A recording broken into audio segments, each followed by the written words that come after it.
வணக்கம். இது ஆடியோ நூலகம். ஆடியோ நூலகத்துக்கு வருகை தந்த உங்களுக்கு மனமார்ந்த நன்றிகள். கதைக்குள்ளே போகிறதுக்கு முன்னாடி ஒரு சிறு நினைவுபடுத்துதல். ஏற்கனவே சப்ஸ்கிரைப் பண்ணவங்களுக்கு என் மனமார்ந்த நன்றிகள். அதே மாதிரி இதுவரைக்கும் சப்ஸ்கிரைப் பண்ணாமல் பார்த்தீங்கன்னா கேட்டிங்கன்னா ப்ளீஸ் சப்ஸ்கிரைப் பண்ணிவிட்டு பாருங்கள், கேளுங்க. அப்படியே இந்த லைக் பட்டனையும் பெல் பட்டனையும் தட்டிட்டிங்கன்னா இன்னும் ரொம்பவே ஹாப்பி. இப்போது கதைக்குள்ளே போகலாமா? என் மனம் உன்னிடம் மட்டும், 2ஆம் பாகம். காவல் நிலையத்தின் பக்கவாட்டிலேயே பைக்கை நிறுத்தி அதில் சாய்ந்து கொண்டு வேறு ஏதோ ஒரு வழக்கு குறித்து ஃபோனில் பார்த்து கொண்டிருந்தான். இவன் வந்து சிறிது நேரம் கழித்துதான் சரளாவே வந்திருந்தாள். ஓட்டமும் நடையுமாக நடந்து வந்ததில் அவளுக்கு மூச்சு வாங்கியது. அவளை கண்டு, மெதுவாக வந்தா போதும், எனக்கு கொஞ்சம் வேலை இருக்குன்னு சொல்லிட்டு தானே இங்கே வந்தேன், அதுக்குள்ளே ஏன் இப்படி ஓடி வர்ற என்றான் ரமேஷ். பரவாயில்லை சார் என்று சரளா சொல்ல ஏட்டு வேறு வேலையாக வெளியே வந்தார். பரவாயில்லையே, பிடிச்சிட்ட போல என்று அவர் சரளாவிடம் பேச, அவன் எங்க என்றான் ரமேஷ். உள்ளதான் இருக்கான் என்றார். பொய் கம்ப்ளைண்ட்டா என்ன தைரியமாக கொடுத்துருக்கான், உள்ளே வரவா என்று கேட்க, நேற்று இரவு இங்கு வந்து விட்டு போன ரமேஷின் முகத்திற்கும் இன்று இருக்கும் முகத்திற்கும் அநேக வித்தியாசங்கள் இருப்பது போல இருந்தது அவருக்கு. வெறும் விசாரணை, அதுக்கே நேற்று பொறுமையாக அவ்வளோ நேரம் இருந்தீங்க, காரணம் இல்லாமல் கேஸ் எடுக்க மாட்டீங்கன்னு எங்களுக்கு தெரியாதா சார்? அதான் உங்கள்கிட்ட அனுப்பி வச்சேன். அவனை வெளியே அனுப்பிவிடுறேன், கையை நீட்டிடாதீங்க என்றார். ஏனெனில் இவன் அடித்தாலும் அடிப்பானோ என்றொரு சந்தேகம் அவருக்கு. அதில் அவன் புன்னகைத்து, அதெல்லாம் இங்கே உள்ள உங்கள் பொறுப்பு, நம்ம பொறுப்பு நல்ல விதமாக அவங்கிட்ட பேச்சுவார்த்தை நடத்துறது என்றான். இவன் சொன்ன நல்ல விதம் என்ன என்று அவர் அறியாததா? சில வருடங்களாக அவரும் கவனித்துக்கத்தானே செய்கிறார். அவர் தயங்க, சும்மா அனுப்புங்க ஏட்டு, பையன்கிட்ட பதமாக பேசிடுறேன், அதுக்கு மேலே இதை கேஸாக்கணும்னா அவன் விருப்பம், இல்லைனா உள்ள வரவா என்றான். ஏனெனில் அங்கு மட்டுமல்ல, ஏறக்குறைய சுற்றியுள்ள அனைத்து காவல் நிலையங்களிலும் கீழ்மட்டத்திலிருந்து மேல்மட்டம் வரை இவனுக்கு நல்ல பழக்கம். ஆனால் ஒவ்வொரு வழக்குக்கும் அதை காட்டிக்கொண்டு என்று இல்லாமல் பல புகார்களுக்கு பொறுமையாகவே இருப்பான். ஒரு சிலவற்றிற்கு இன்று இருப்பது போல கடுப்பாவான். ஏற்கனவே பதமாத்தான் இந்த பொண்ணு காட்டியிருக்கு என்று ஏட்டு புன்னகைக்க, பின்ன இளநீ செய்கிற பொண்ணுக்கிட்ட வேலையை காட்டினா லைட்டாக அப்படி கோடு போடுறது தான் என்று இவனும் சிரித்தான். இவனை பற்றி தெரிந்ததால் அவர் போய் சிறிது நேரத்தில் உள்ளிருந்து அவன் வந்தான். இடது காலில் முழங்காலின் கீழ் பக்கவாட்டில் சரளா வெட்டியதில் கொஞ்சம் இரத்தமாயிருந்தது. உள்ள கட்டு போட்டு எல்லாம் பக்குவமாக செய்துட்டு தான் நன்கு ஆரமர யோசித்து இந்த புகாரை தந்திருப்பான் போல என்று ரமேஷின் கணிப்பு மனதில் ஓட, முன்னேற்பாடெல்லாம் பலமாக இருக்கு போல என்றான் நக்கலாக அவனிடம். சரளா வக்கீலோடு வருவாள் என்று எதிர்பார்த்திராத அவன், ஆமா, இவ பார்த்த வேலைக்கு என்ன செய்ய என்று கேவலமாக பார்க்க, ரமேஷ் தன் முழு கையாக இருந்த வெள்ளை சட்டையின் கைப்பக்க பட்டனை கழட்டிவிட்டு கொஞ்சமாக மடித்து விட்டான். இங்கே பாரு, நான் ரொம்ப பேச விரும்பலை. ஏன்னா எப்படி நீ சொன்ன பொய்யத்தான் மெயின்டைன் பண்ண போகிற. ஸோ எனக்கு அது வேண்டாம். நீ கொடுத்த புகார் அடிப்படையில் இந்த பொண்ணு பேரில் கேஸானா எங்கள் பக்கம் இருந்து சிறப்பாக 4 கேஸ் உண்மையில போடப்படும். லைக் எந்த மாதிரினா, ஒரு பொண்ணோட நைட்டு தங்கி காலையில் அவளுக்கு தெரியாமல் அவ செயினை அடிச்சது, கஞ்சா கடத்தினதில் உனக்கும் கொஞ்சம் பங்கு இருக்குது. அப்புறம் ஏற்கனவே கஞ்சா கடத்துறவன் ஒரு கொலை பண்ணிட்டு உள்ளே இருக்கான், அவனுக்கும் உனக்கும் பல வருஷ பந்தம்.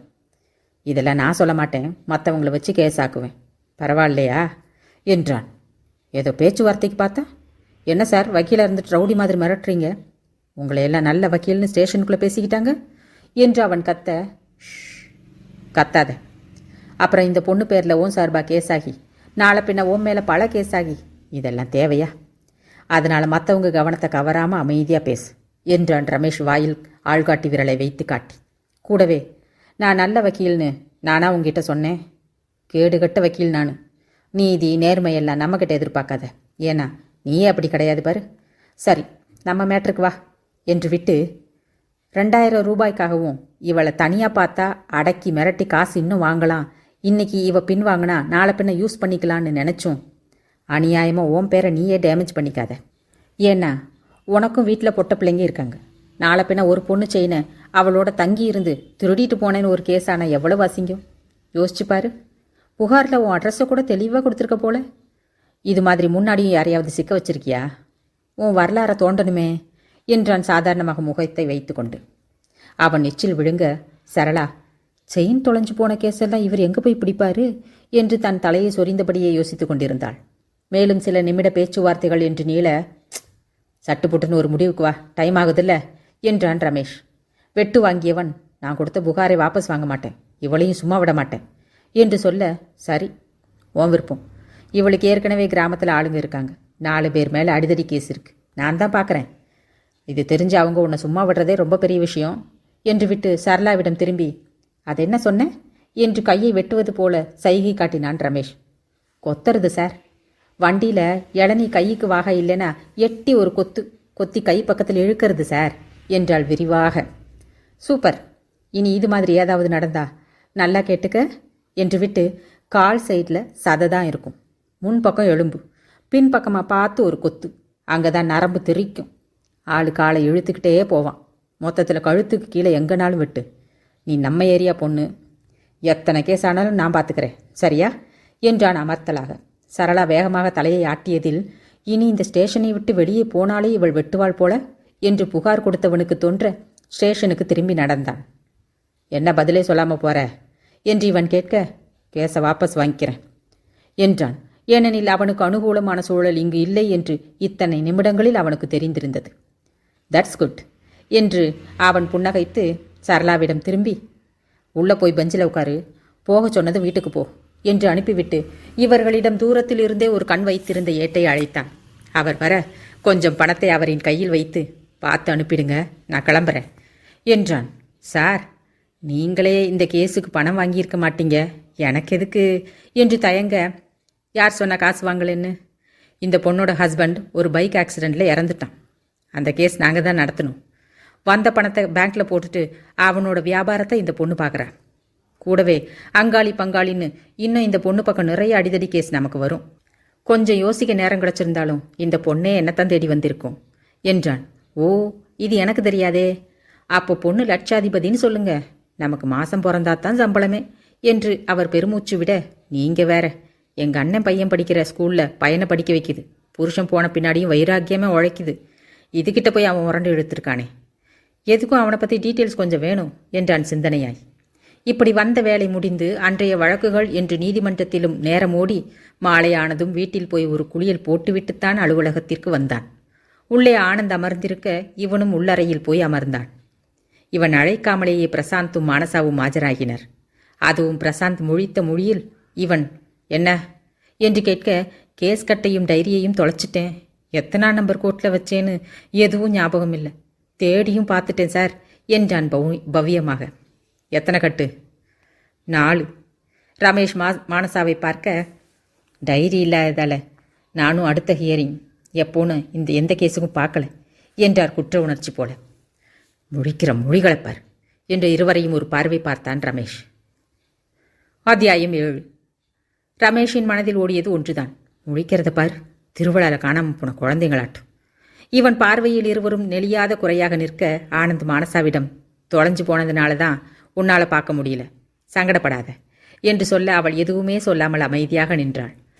ரமேஷ் அவளை விடுத்து பிரசாந்தை பார்க்க அவன், சாரி சார் என்று சொல்ல, நிறைய கட்டை கையில் தூக்கிட்டு எல்லா மாடிக்கும் வளைஞ்சா கை வலிக்குதுன்னு எந்த கோர்ட்லேயாவது வைக்கிறது சகஜம்தான், ஆனால் வெளியே வர்றப்ப மறக்காமல் எடுத்துட்டு வரணும், எங்கே வச்சேன்னு பொறுமையாக யோசி என்றான். ஜன்னல் பக்கம் வச்சேன், எந்த கோர்ட்டுன்னு தான் ஞாபகம் இல்லை, இப்போ என்ன சார் பண்ணுறது? சரி விடு, டைரி கட்டு எல்லாத்துலேயும் நம்ம செல்ஃபோன் நம்பர் இருக்குது, ஃப்ரெண்ட்ஸ் யாராவது எடுத்திருந்தா ஃபோன் பண்ணுவாங்க, ஆஃபீஸில் ஒரு டைரி மெயின்டைன் பண்ணுவோம் தானே என்று மானசாவை பார்க்க, இருக்கு சார் என்றாள். ரமேஷ் பிரசாந்திடம், அதை பார்த்து நாளைக்கு என்னெல்லாம் வரும்னு பார்த்து நோட்டில் எழுதிக்கோ, 2 நாள் பார்ப்போம், கிடைக்கலனா புது டைரி வாங்கிக்கலாம் என்றான். அப்பொழுதும் தெரியாதவனாக பிரசாந்த், அப்போ கேஸ் கட்டுங்க என்று இழுக்க, தொலைஞ்ச கட்டுங்களில் உள்ள கேஸ் எந்த கோர்ட்டில் இருக்குதோ அங்கேருந்து கேட்டு ஜெராக்ஸ் போடணும், நாளைக்கு அதை பார்த்துடு. அதன் பிறகுதான் பிரசாந்திற்கு உயிரே வந்தது. அவன் நகர மானசாவிடம் 2 வேலைகளை கொடுத்து அனுப்பினான் ரமேஷ். மானசா வெளியே வர, பரவாயில்ல சார், நான் கூட கத்துன்னு கத்துவாரோன்னு நினச்சேன், ஆனால் திட்டாமல் விடும்போது தான் ரொம்ப ஒரு மாதிரி இருக்கு என்றான். அவள் என்று மட்டும் சொல்லிவிட்டு ரமேஷ் கொடுத்த வேலைகளை பார்க்க, வெள்ளை வேஷ்டி கட்டிய ஒருவன் கையில் மடித்திருந்த ஒரு துணிப்பையோடு நுழைந்தான். பிரசாந்திற்கு பார்த்தாலே அது பணக்கட்டுள்ள பை என்று தெரிந்தது. அவன், சார் இருக்காங்களா என்று கேட்க, ரமேஷ் சாரா என்றான். ஆம் என்று தலையாட்ட அவனை அமரச் சொல்லிவிட்டு இவன் ரமேஷிடம் சொல்வதற்காக கதவை திறக்க, ஆனந்தும் ரமேஷும் வயிறு வலிக்கு சிரித்து ஓய்ந்திருந்தனர். மானசாவும் பிரசாந்தும் வெளியேறிய பின் சிரித்த சிரிப்பு. அவர்கள் போகும் வரை பொறுமையாக காத்தவன் போன பின், ஐயோ சாமி, முடியலடா டேய் நண்பா, எப்படிரா உன் ஜூனியரும் உன்ன மாதிரியே இருக்கான் என்று கேலியாக ஆனந்த் சிரித்ததில் ரமேஷ் மேஜைக்கு கீழ்ப்புறமாக காலால் எட்டி ஆனந்தை ஒரு மிதி மிதித்தான். சிரிக்காதடா, நானாவது சேர்ந்து 2 மாதம் கழிச்சு தான் நம்ம சீனியரோட கட்ட தொலைச்சேன். இவன் என்னடானா வந்த 2வது நாளே தொலைச்சிட்டு நிற்கிறான் என்றான் சிரிப்பாக.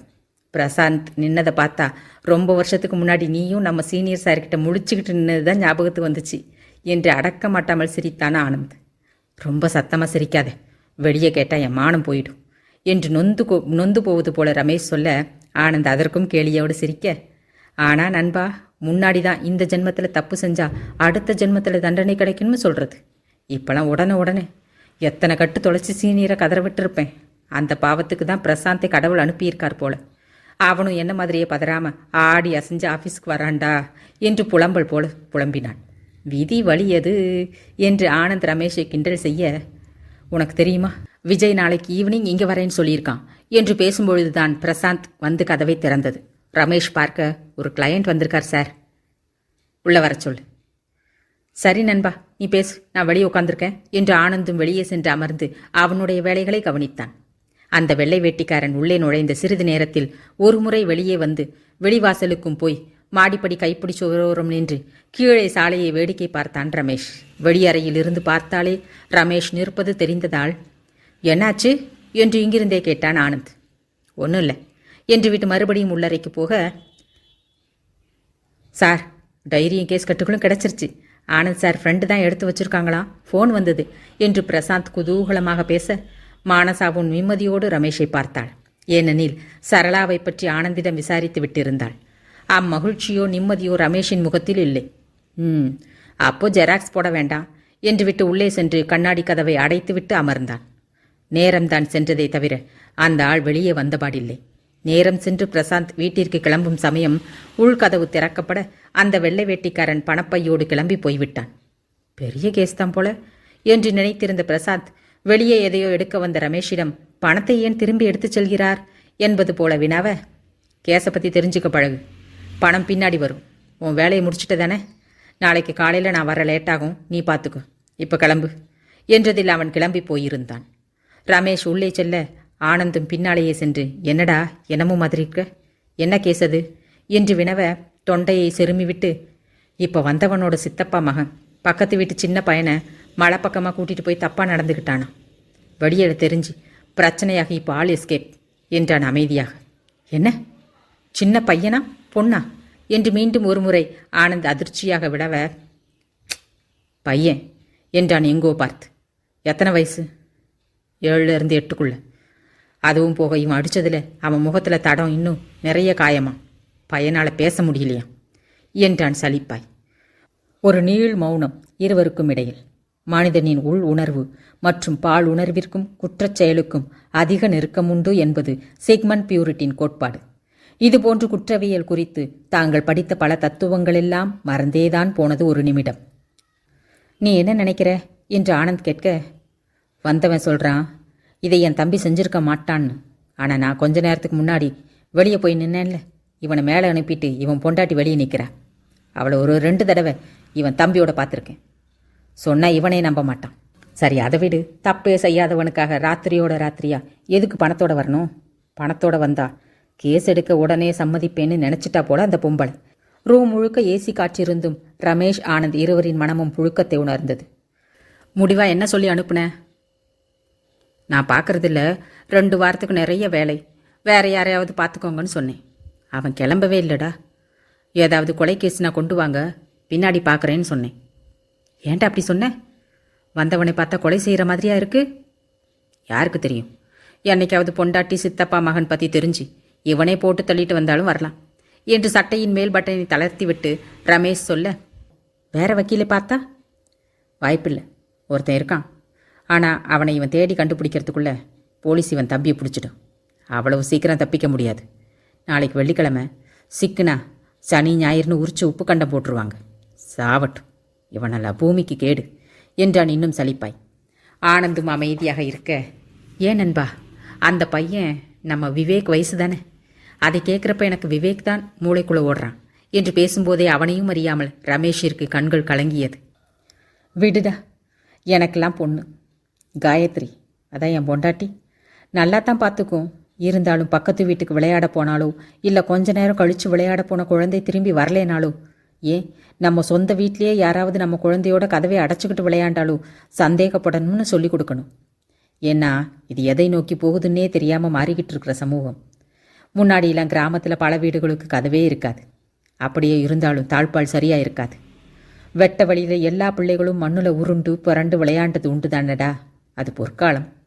இப்பெல்லாம் காலம் எங்கே போகுதுன்னே தெரியல என்று ஆனந்த் கவலை கொள்ள, தப்பு செஞ்சவனை விட பாதிக்கப்பட்டவன் வளரும்போது இந்த சமூகத்தை அவன் பார்க்குற பார்வை எப்படி இருக்கும்னு நினச்சி பாரு. அவனுக்கும் நல்ல விதமான சூழ்நிலை பின்னாடி அமையலன்னா அவன் நிலை என்று ரமேஷ் கதவை பார்க்க அது திறந்திருந்தது. அங்கே கணினி முன் அசையாமல் அமர்ந்திருந்தாள் மானசா. அவளின் வெறித்த பார்வையே சொல்லியது இவர்கள் பேசிய அனைத்தையும் கேட்டுவிட்டாள் என்று. முதலில் ரமேஷிற்கு வருத்தமாய் இருந்தது. பின் அவ்வளவு சொன்னேனே கேட்டானா விஜய், இப்போ எப்படி விரிச்சு உட்கார்ந்திருக்கா என்று சிந்தனையோட ஆனந்தை பார்த்து முறைத்தான். என்ன என்று கேட்க, வரும்போது கதவை மூடிட்டு வரமாட்டியா? ஓ, மானசா இருக்காளா? நீ ஒரு மாதிரி இருக்கவும் அப்படியே வந்துட்டேன் என்று வருத்தம் கொள்ள, ரமேஷோ மானசா என்றான் தொண்டையை செருமிக்கொண்டு. அவள் உள்ளே வர, எல்லாத்தையும் எடுத்து வச்சுட்டு கிளம்பு. அவள் போன பின் இருவர்களும் சிறிது நேரத்திலேயே அலுவலகத்தை அடைத்துவிட்டு கிளம்பியிருந்தனர். இந்த வாரத்திலேயே இன்றுதான் ரமேஷ் வீட்டிற்கு 10 மணிக்கு முன் வருவது. ஆனால் தெருவே தூங்கியிருந்தது. இவன் முன்கேட்டை திறந்து தன் சிறு சக்கர வாகனத்தை உள்ளே ஏற்றிவிட்டு வர, வாசலில் போட்டிருந்த சாய்வு நாற்காலி காலியாக இருந்தது. அதற்கு பக்கத்தில் இன்னும் 2 நாற்காலிகள். அருகில் இருந்த மேஜையில் எஃப்எம்மில் பழைய பாடல் ஒன்று ஒலித்து கொண்டிருந்தது. அது இவனின் தந்தை இரவு நேரத்தில் எப்பொழுதும் விரும்பி கேட்பது. இப்பொழுதும் கேட்டுக்கொண்டிருந்தவர் பாத்ரூமிற்கு எழுந்து சென்றிருக்க, இவன் வந்து தன் வெள்ளை சட்டையை அருகில் உள்ள நாற்காலியின் மேல் கழட்டி போட்டுவிட்டு அந்த சாய்வு நாற்காலியில் பொத்தென்று அமர்ந்து ரேடியோவின் அருகிலேயே கால்களையும் தூக்கி வைத்தான். மனம் எதையதையோ நினைக்க சோர்வாய் கண்மூட அவன் பனியனின் கீழ்ப்பக்கத்திலிருந்து மேல் நோக்கி தழையை நுழைத்தது ஒரு உருவம்.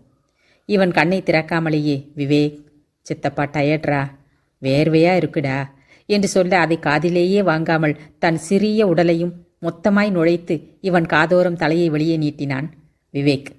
இவன் பைக்கை ஏற்றிய சத்தத்தில் உள்ளே தூங்கியவன் இவனை தேடி வெளியே வந்திருந்தான்.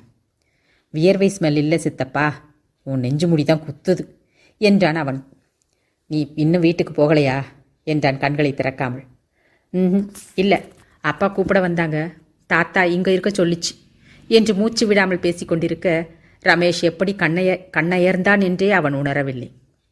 ரமேஷின் தந்தை ஞானப்பிரகாசம் வெளியே வந்தவர், அடே ஏண்டா அவன் பனியனுக்குள்ளே நுழைஞ்சுக்கிற? இப்படி செஞ்சுதான் நிறைய வெள்ளை பனியன் சினிமாவில் வடிவேலு போடுற மாதிரி பெருசாக போயிடுச்சு. கடைசியில் மாதத்துக்கு 5 பனியன் அவனுக்கு எடுக்க வேண்டியதாக இருக்கு என்று விவேக்கிடம் பேச, அப்போ அந்த பெருசாக இருக்கிற பனியனெல்லாம் யார் போடுறாங்க என்றான். ஏன், நான் தான் போடுறேன். அப்போ என்னால் உங்களுக்கு நிறைய பனியன் கிடைச்சிருக்குன்னு சந்தோஷப்படுங்க தாத்தா என்றான் சிரிப்பாய். சிறிது நேரத்தில் அவனும் அப்படியே தூங்கிவிட உள்ளே சென்று தூங்கவென இவர் ரமேஷ் எழுப்ப அவன் எழாமல் அயர்ந்து தூங்கினான். எப்பவும் இப்படி தூங்கறதில்லையே என்று அவனின் ஷூ, சாக்ஸ் என காலணிகளை இவரே கழட்டி வைத்துவிட்டு ஒரு நாற்காலியில் அமர்ந்தார்.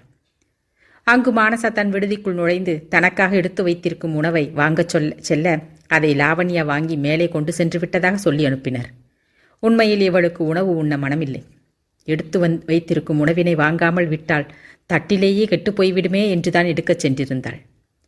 வந்து தன் அறையில் பார்க்க அது திறந்திருந்தது. பக்கத்து கட்டிலில் புதிதாக 2 டிராவல் பேக்குகள் லாவண்யா வந்துவிட்டதற்கு அடையாளமாக இருந்தன. கதவை அடைத்து உடைமாற்றிவிட்டு மீண்டும் அவள் கதவை திறக்க, ஜாங்கு ஜக்கு ஜஜக்கு ஜக்கு என்ற சத்தத்துடன் வாசலில் வந்து நின்றாள் லாவண்யா.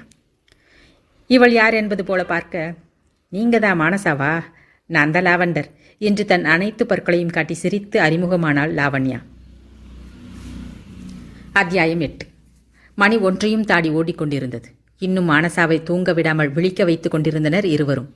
அதுவும் டைம் ஆச்சு லாவண்டர், இப்படியே போச்சு, நாளைக்கு காலேஜ் இல்லைன்னா ஆஃபீஸ், ஏதோ ஒரு இடத்துல குரட்டை விட்டு தூங்க போகிறேன். மானசா மானம் எங்கே பறக்க போகுதோ தெரியல என்று கட்டிலில் படுத்தபடி மானசா வாய்விட்டே புலம்பும் நிலைக்கு ஆளாக்கி இருந்தாள் லாவண்யா. கூடவே பனாசிரும். மானசா கட்டிலில் படுத்திருக்க இருவரும் இரு கட்டிலுக்கும் இடையில் உள்ள தரையில் பெட்ஷீட்டை விரித்து படுத்திருந்தனர். 3 மணி நேரத்திற்கு முன் இருந்த நிலைக்கு தலைகீழாக அந்த அறை மாறியிருந்தது. மானசாவை முதலில் பார்த்ததும் நீங்க தான் மானசாவா என்று லாவண்யா தன் அனைத்து பற்களையும் காட்டி கேட்டதில் மானசா ஆம் என்று மட்டும் தலையாட்டியிருந்தாள்.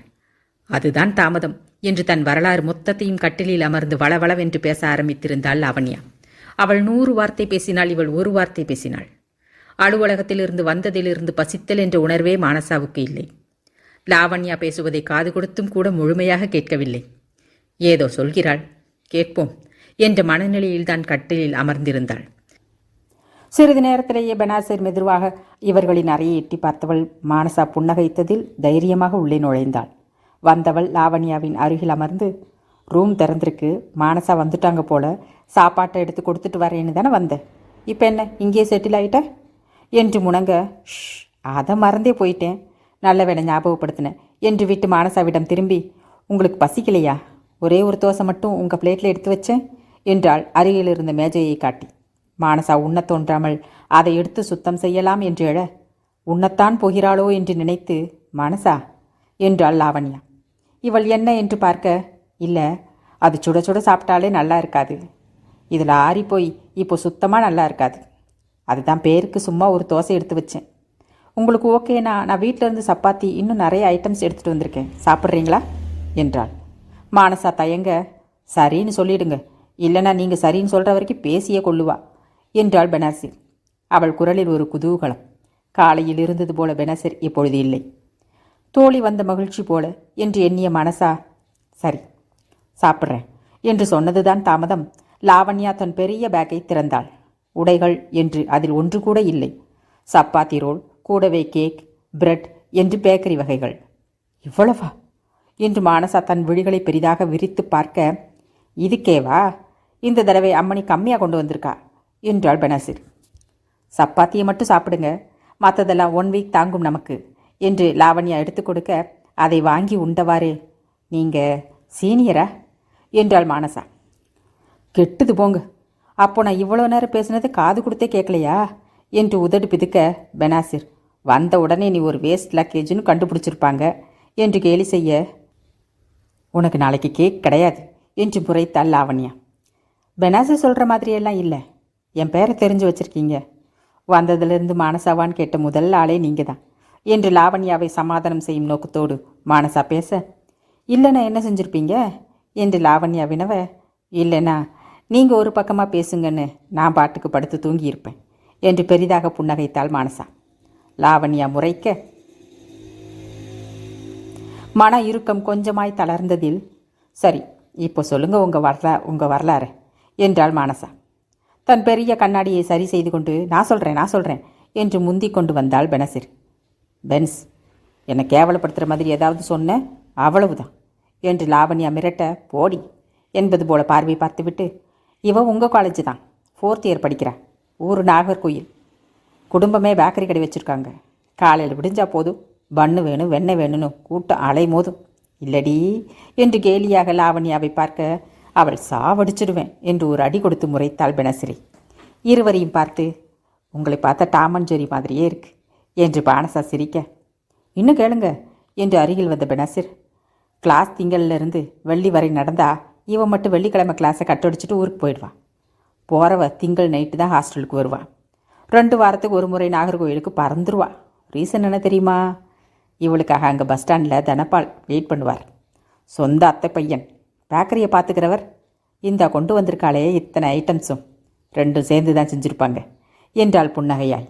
அப்படியா என்று மானசா வியந்து பார்க்க, நெளிந்து நாணமாய் என்றாள் லாவண்யா. ஆமாம், கேக் செய்யும் போதெல்லாம் வெக்கப்படாத, இங்கே வந்து நெளி, அவர் தண்ணி ஊற்ற இவன் மாவை அளந்து போட, மானசா இந்த கேக் எந்த லெவலில் ரெடியாகி இருக்கும்னு நீங்கள் நினைக்கிறீங்க என்று பெனாசிர் கிண்டல் அடிக்க, மானசா யோசிப்பது போல நெற்றியில் கை வைக்க, ஓய் நீ சொல்கிற மாதிரி எல்லாம் கிடையாது என்று லாவண்யா முறுக்கிக் கொள்ள, அப்புறம் எப்படியா என்றாள் பெனாசிர். இந்த தடவை அவர் மாவை அளந்து போட நான் தண்ணி ஊற்ற மிக்ஸ் பண்ணேன் என்றாள் லாவண்யா. எப்போ மேரேஜ் என்று மானசா வினவ, எங்கே மேரேஜ் என்று பெருமூச்சு விட்டு, காலேஜ் முடிஞ்சாதான் மேரேஜ்னு எங்கள் அப்பா ஆப்பு வச்சுட்டார், அதுவும் போக அவரோட அண்ணனுக்கு இப்போ தான் மேரேஜ் முடிஞ்சிருக்கு, திருநெல்வேலி லா காலேஜுக்கு டிரான்ஸ்ஃபர் வாங்கிடலாம்னு இங்கே வந்து 3 வருஷமாக மியூச்சுவலுக்கு ட்ரை பண்ணுறேன். யாரும் அங்கேருந்து இங்கே வர்ற மாதிரி இல்லை. இருந்தும் போன வருஷம் அப்ளை பண்ணியிருக்கேன் என்று நொந்து கொள்ள, அதுதான் 2 வாரத்துக்கு ஒரு தடவை ஊருக்கு போயிடுறீங்களே, அப்புறம் ஏன் சோகம் என்றாள் மானசா. இங்கேருந்து போக 5 மணி நேரத்துக்கு மேலே ஆகுது. திருநெல்வேலினா 2 மணி நேரம்தான். வாரம் ஊருக்கு போயிடுவேன் என்று சோகமயமானாள். லாவெண்டர், இது உனக்கே ஓவராக தெரியல. நானெல்லாம் ஊருக்கு போய் 3 மாதம் ஆகுது.